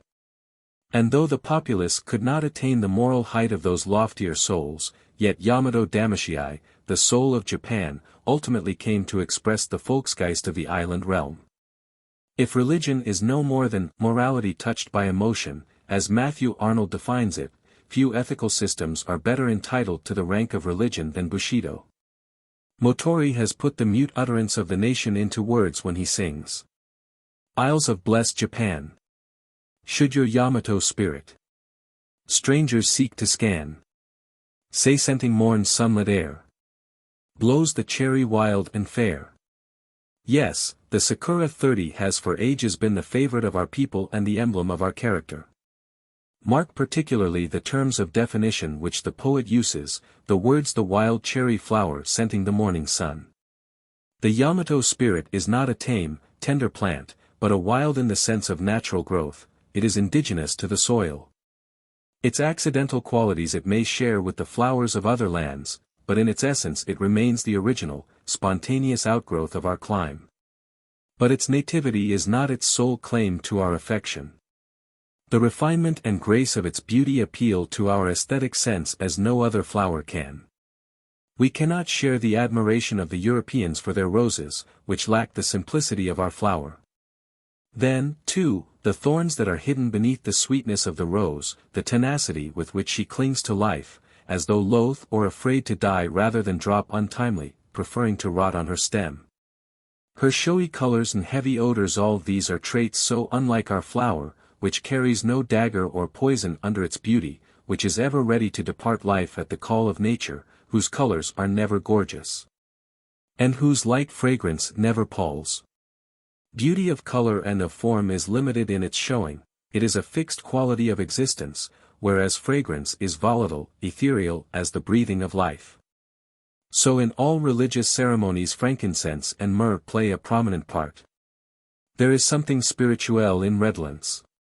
When the delicious perfume of the sakura quickens the morning air, as the sun in its course rises to illumine first the isles of the Far East, few sensations are more serenely exhilarating than to inhale, as it were, the very breath of beauteous day. When the Creator himself is pictured as making new resolutions in his heart upon smelling a sweet savor, Gen 8. 21, is it any wonder that the sweet-smelling season of the cherry blossom should call forth the whole nation from their little habitations? Blame them not, if for a time their limbs forget their toil and moil and their hearts their pangs and sorrows. Their brief pleasure ended, they return to their daily task with new strength and new resolutions. Thus in ways more than one is the sakura the flower of the nation. Is, then, this flower, so sweet and evanescent, blown whithersoever the wind listeth, and, shedding a puff of perfume, ready to vanish forever, is this flower the type of the Yamato spirit? Is the soul of Japan so frailly mortal? Chapter 16. Is Bushido still alive? Has Western civilization, in its march through our land, already wiped out every trace of its ancient discipline? It were a sad thing if a nation's soul could die so fast. That were a poor soul that could succumb so easily to extraneous influences. The aggregate of psychological elements which constitute a national character is as tenacious as the irreducible elements of species, of the fins of the fish, of the beak of the bird, of the tooth of the carnivorous animal. In his recent book, full of shallow asseverations and brilliant generalizations, M. Leben 31 says, the discoveries due to the intelligence are the common patrimony of humanity. Qualities or defects of character constitute the exclusive patrimony of each people, they are the firm rock which the waters must wash day by day for centuries before they can wear away even its external asperities. These are strong words and would be highly worth pondering over, provided there were qualities and defects of character which constitute the exclusive patrimony of each people. Schematizing theories of this sort had been advanced long before Levin began to write his book, and they were exploded long ago by Theodore Waits and Hugh Murray. In studying the various virtues instilled by Bushido, we have drawn upon European sources for comparison and illustrations, and we have seen that no one quality of character was its exclusive patrimony. It is true the aggregate of moral qualities presents a quite unique aspect. It is this aggregate which Emerson names a compound result into which every great force enters as an ingredient. But, instead of making it, as Levin does, an exclusive patrimony of a race or people, the Concord philosopher calls it an element which unites the most forcible persons of every country, makes them intelligible and agreeable to each other, and is somewhat so precise that it is at once felt if an individual lacked the Masonic sign. The character which Bushido stamped on our nation and on the samurai in particular, cannot be said to form an irreducible element of species, but nevertheless as to the vitality which it retains there is no doubt. Were Bushido a mere physical force, the momentum it has gained in the last 700 years could not stop so abruptly. Were it transmitted only by heredity, its influence must be immensely widespread. Just think, as M. Chasson, a French economist, has calculated, that, supposing there be 3 generations in a century, each of us would have in his veins the blood of at least 20 millions of the people living in the year 1000 AD. The merest peasant that grubs the soil, bowed by the weight of centuries, has in his veins the blood of ages, and is thus brother to us as much as to the ox. An unconscious and irresistible power, Bushido has been moving the nation and individuals. It was an honest confession of the race when Yoshida Shoin, one of the most brilliant pioneers of modern Japan, wrote on the eve of his execution the following stanza. Full well I knew this course must end in death. It was Yamato's spirit urged me on, to dare whatever betide. Unformulated, Bushido was and still is the animating spirit, the motor force of our country. Mr. Ransom says that, there are 3 distinct Japans in existence side by side today, the old, which has not wholly died out, the new, hardly yet born except in spirit, and the transition, passing now through its most critical throes. While this is very true in most respects, and particularly as regards tangible and concrete institutions, the statement, as applied to fundamental ethical notions, requires some modification. For Bushido, the maker and product of old Japan, is still the guiding principle of the transition and will prove the formative force of the new era. The great statesmen who steered the ship of our state through the hurricane of the Restoration and the whirlpool of national rejuvenation, were men who knew no other moral teaching than the precepts of knighthood. Some writers 32 have lately tried to prove that the Christian missionaries contributed an appreciable quota to the making of New Japan. I would fain render honor to whom honor is due. But this honor can as yet hardly be accorded to the good missionaries. More fitting it will be to their profession to stick to the scriptural injunction of preferring one another in honor, than to advance a claim in which they have no proofs to back them. For myself, I believe that Christian missionaries are doing great things for Japan in the domain of education, and especially of moral education, only. The mysterious though not the less certain working of the Spirit is still hidden in divine secrecy. Whatever they do is still of indirect effect. No, as yet Christian missions have effected but little visible in molding the character of New Japan. No, it was Bushido, pure and simple, that urged us on for weal or woe. Open the biographies of the makers of modern Japan, of Sakuma, of Seigo, of Okubo, of Kido, not to mention the reminiscences of living men such as Ito, Okumura, Itagaki, etc. And you will find that it was under the impetus of samuraihood that they thought and wrought. When Mr.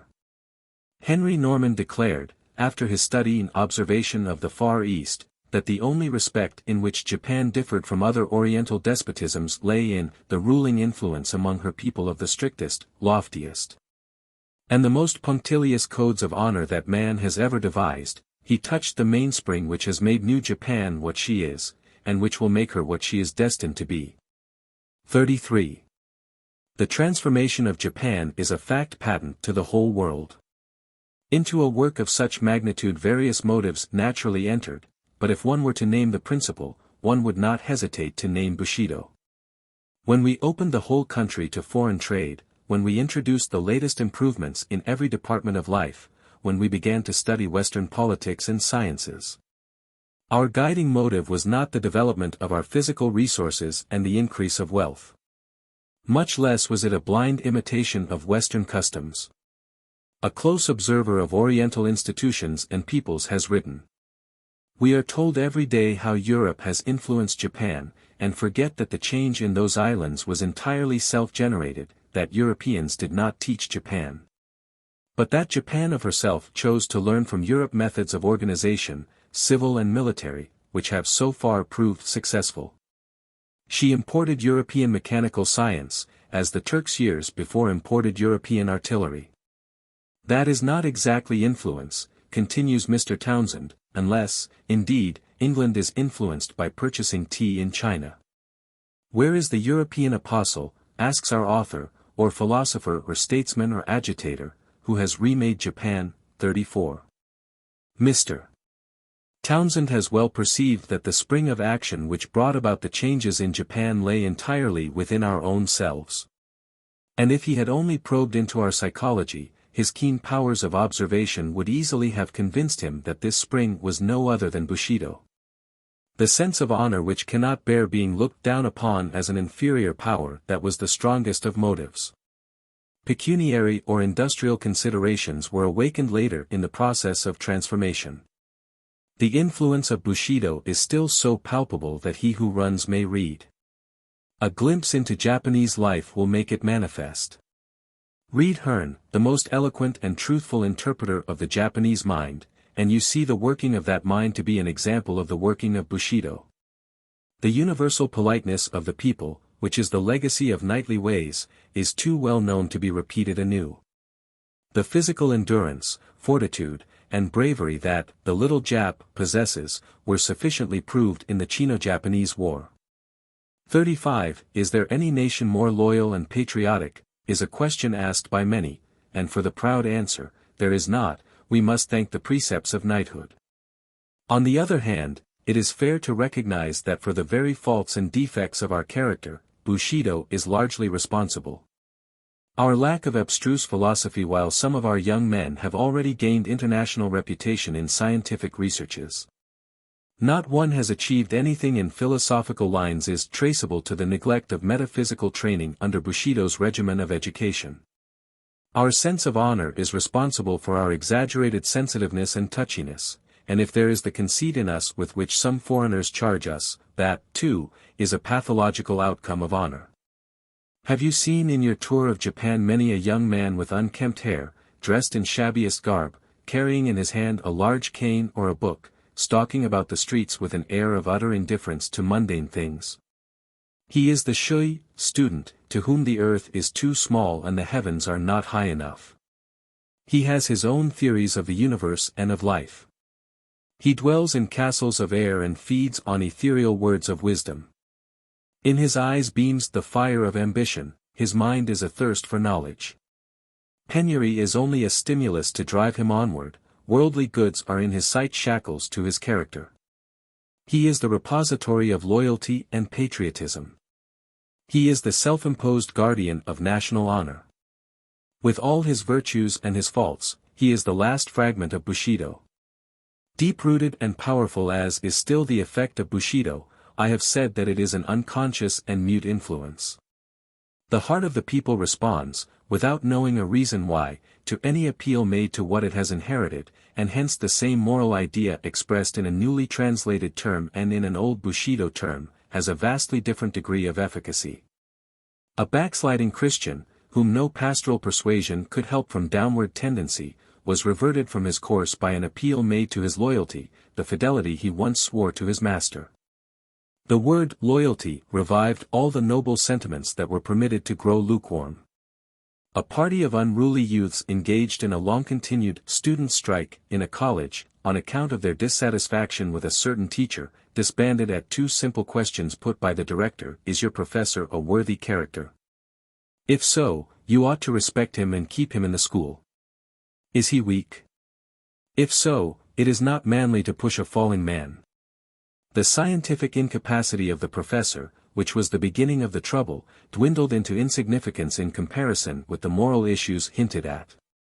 By arousing the sentiments nurtured by Bushido, moral renovation of great magnitude can be accomplished. One cause of the failure of mission work is that most of the missionaries are entirely ignorant of our history. What do we care for heathen records? Some say, and consequently estrange their religion from the habits of thought we and our forefathers have been accustomed to for centuries past. Mocking a nation's history? As though the career of any people, even of the lowest African savages possessing no record, were not a page in the general history of mankind, written by the hand of God himself. The very lost races are a palimpsest to be deciphered by a seeing eye. To a philosophic and pious mind the races themselves are marks of divine chirography clearly traced in black and white as on their skin. And if this simile holds good, the yellow race forms a precious page inscribed in hieroglyphics of gold. Ignoring the past career of a people, missionaries claim that Christianity is a new religion, whereas, to my mind, it is an old story, which, if presented in intelligible words, that is to say, if expressed in the vocabulary familiar in the moral development of a people, will find easy lodgment in their hearts, irrespective of race or nationality. Christianity in its American or English form, with more of Anglo-Saxon freaks and fancies than grace and purity of its founder, is a poor scion to graft on Bushido stock. Should the propagator of the new faith uproot the entire stock, root, and branches, and plant the seeds of the gospel on the ravaged soil? Such a heroic process may be possible in Hawaii, where, it is alleged, the church militant had complete success in amassing spoils of wealth itself, and in annihilating the aboriginal race. Such a process is most decidedly impossible in Japan. Nay, it is a process which Jesus himself would never have adopted in founding his kingdom on earth. It behooves us to take more to heart the following words of a saintly man, devout Christian, and profound scholar. Men have divided the world into heathen and Christian, without considering how much good may have been hidden in the one or how much evil may have been mingled with the other. They have compared the best part of themselves with the worst of their neighbors, the ideal of Christianity with the corruption of Greece or of the East. They have not aimed at impartiality, but have been contented to accumulate all that could be said in praise of their own, and in dispraise of other forms of religion. 36. But, whatever may be the error committed by individuals, there is little doubt that the fundamental principle of the religion they profess is a power which we must take into account in reckoning the future of Bushido, whose days seem to be already numbered. Ominous signs are in the air that betoken its future. Not only signs, but redoubtable forces are at work to threaten it. Chapter 17. The Future of Bushido. Few historical comparisons can be more judiciously made than between the chivalry of Europe and the Bushido of Japan, and, if history repeats itself, it certainly will do with the fate of the latter what it did with that of the former. The particular and local causes for the decay of chivalry which St. Pauli gives, have, of course, little application to Japanese conditions. But the larger and more general causes that help to undermine knighthood and chivalry in and after the Middle Ages are as surely working for the decline of Bushido.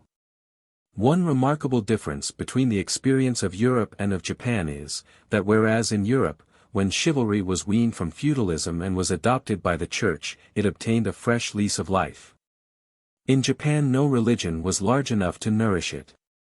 Hence, when the mother institution, feudalism, was gone, Bushido, left an orphan, had to shift for itself. The present elaborate military organization might take it under its patronage, but we know that modern warfare can afford little room for its continuous growth. Shintoism, which fostered it in its infancy, is itself superannuated. The hoary sages of ancient China are being supplanted by the intellectual parvenu of the type of Bentham and Mill. Moral theories of a comfortable kind, flattering to the chauvinistic tendencies of the time, and therefore thought well adapted to the need of this day, have been invented and propounded. But as yet we hear only their shrill voices echoing through the columns of yellow journalism. Principalities and powers are arrayed against the precepts of knighthood. Already, as Veblen says, the decay of the ceremonial code or, as it is otherwise called, the vulgarization of life among the industrial classes proper, has become one of the chief enormities of latter-day civilization in the eyes of all persons of delicate sensibilities.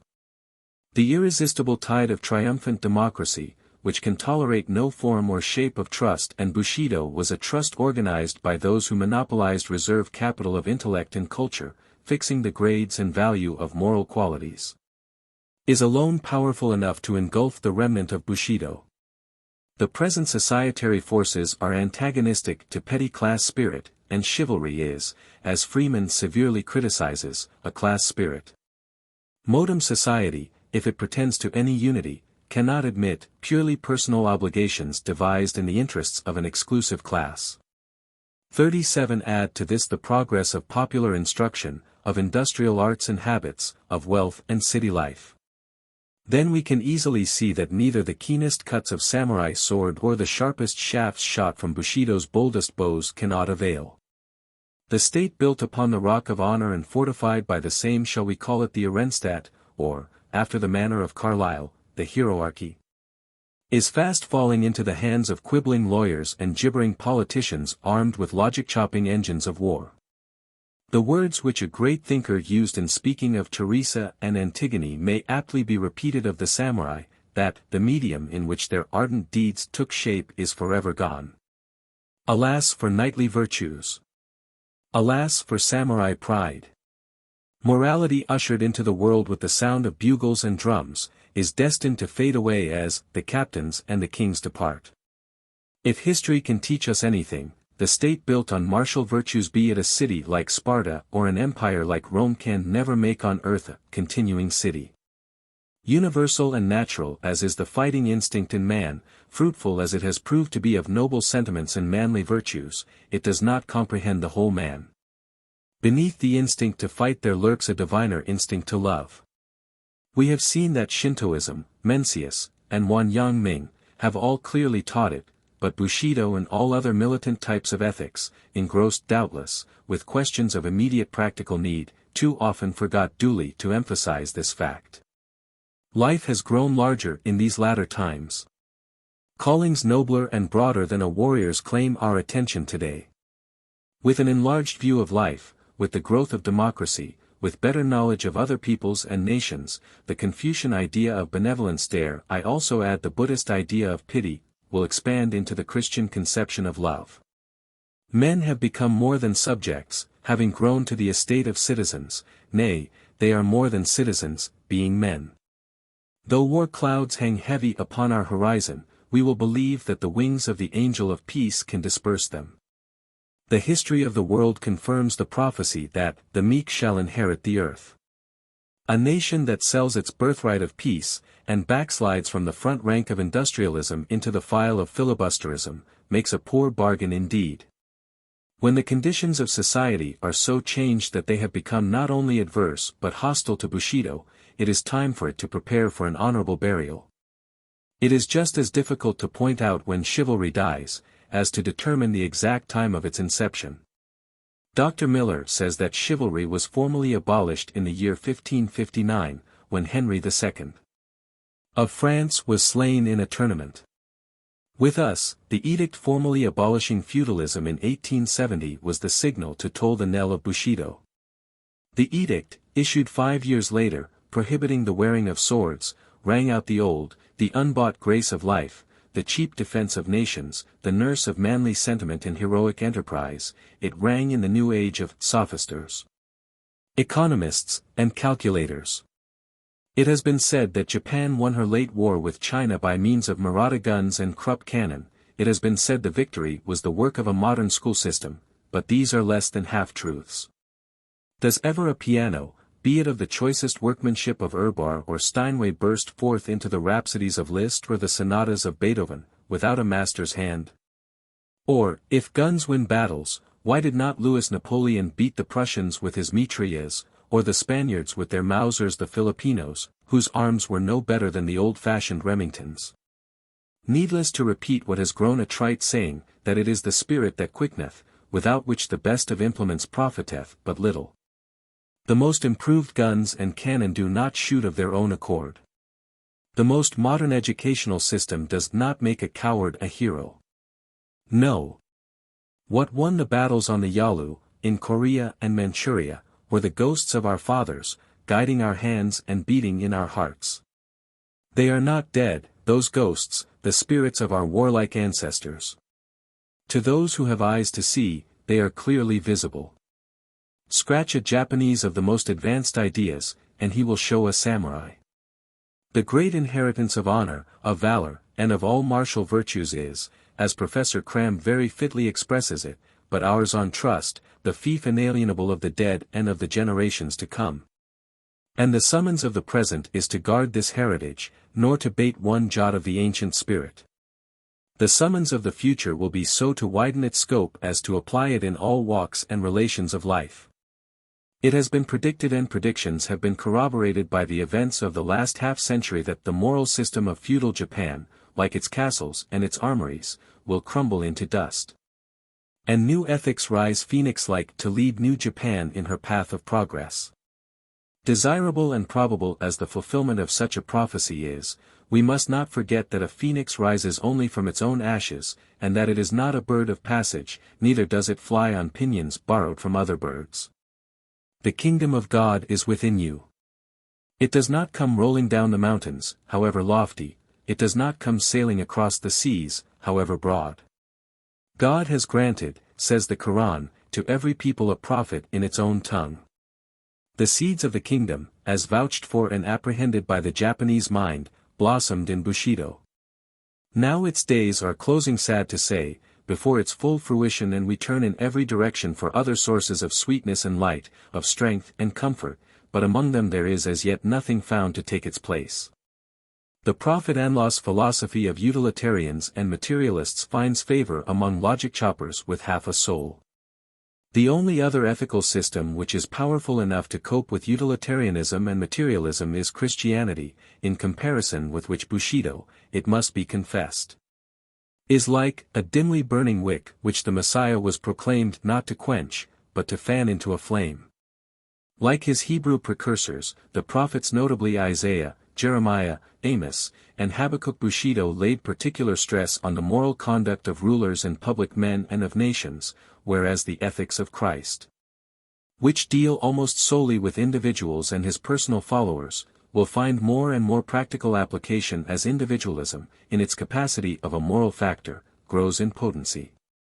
The domineering, self-assertive, so-called master morality of Nietzsche, itself akin in some respects to Bushido, is, if I am not greatly mistaken, a passing phase or temporary reaction against what he terms, by morbid distortion, the humble, self-denying slave morality of the Nazarene. Christianity and materialism, including utilitarianism, or will the future reduce them to still more archaic forms of Hebraism and Hellenism, will divide the world between them. Lesser systems of morals will ally themselves to either side for their preservation. On which side will Bushido enlist? Having no set dogma or formula to defend, it can afford to disappear as an entity, like the cherry blossom. It is willing to die at the first gust of the morning breeze. But a total extinction will never be its lot. Who can say that Stoicism is dead?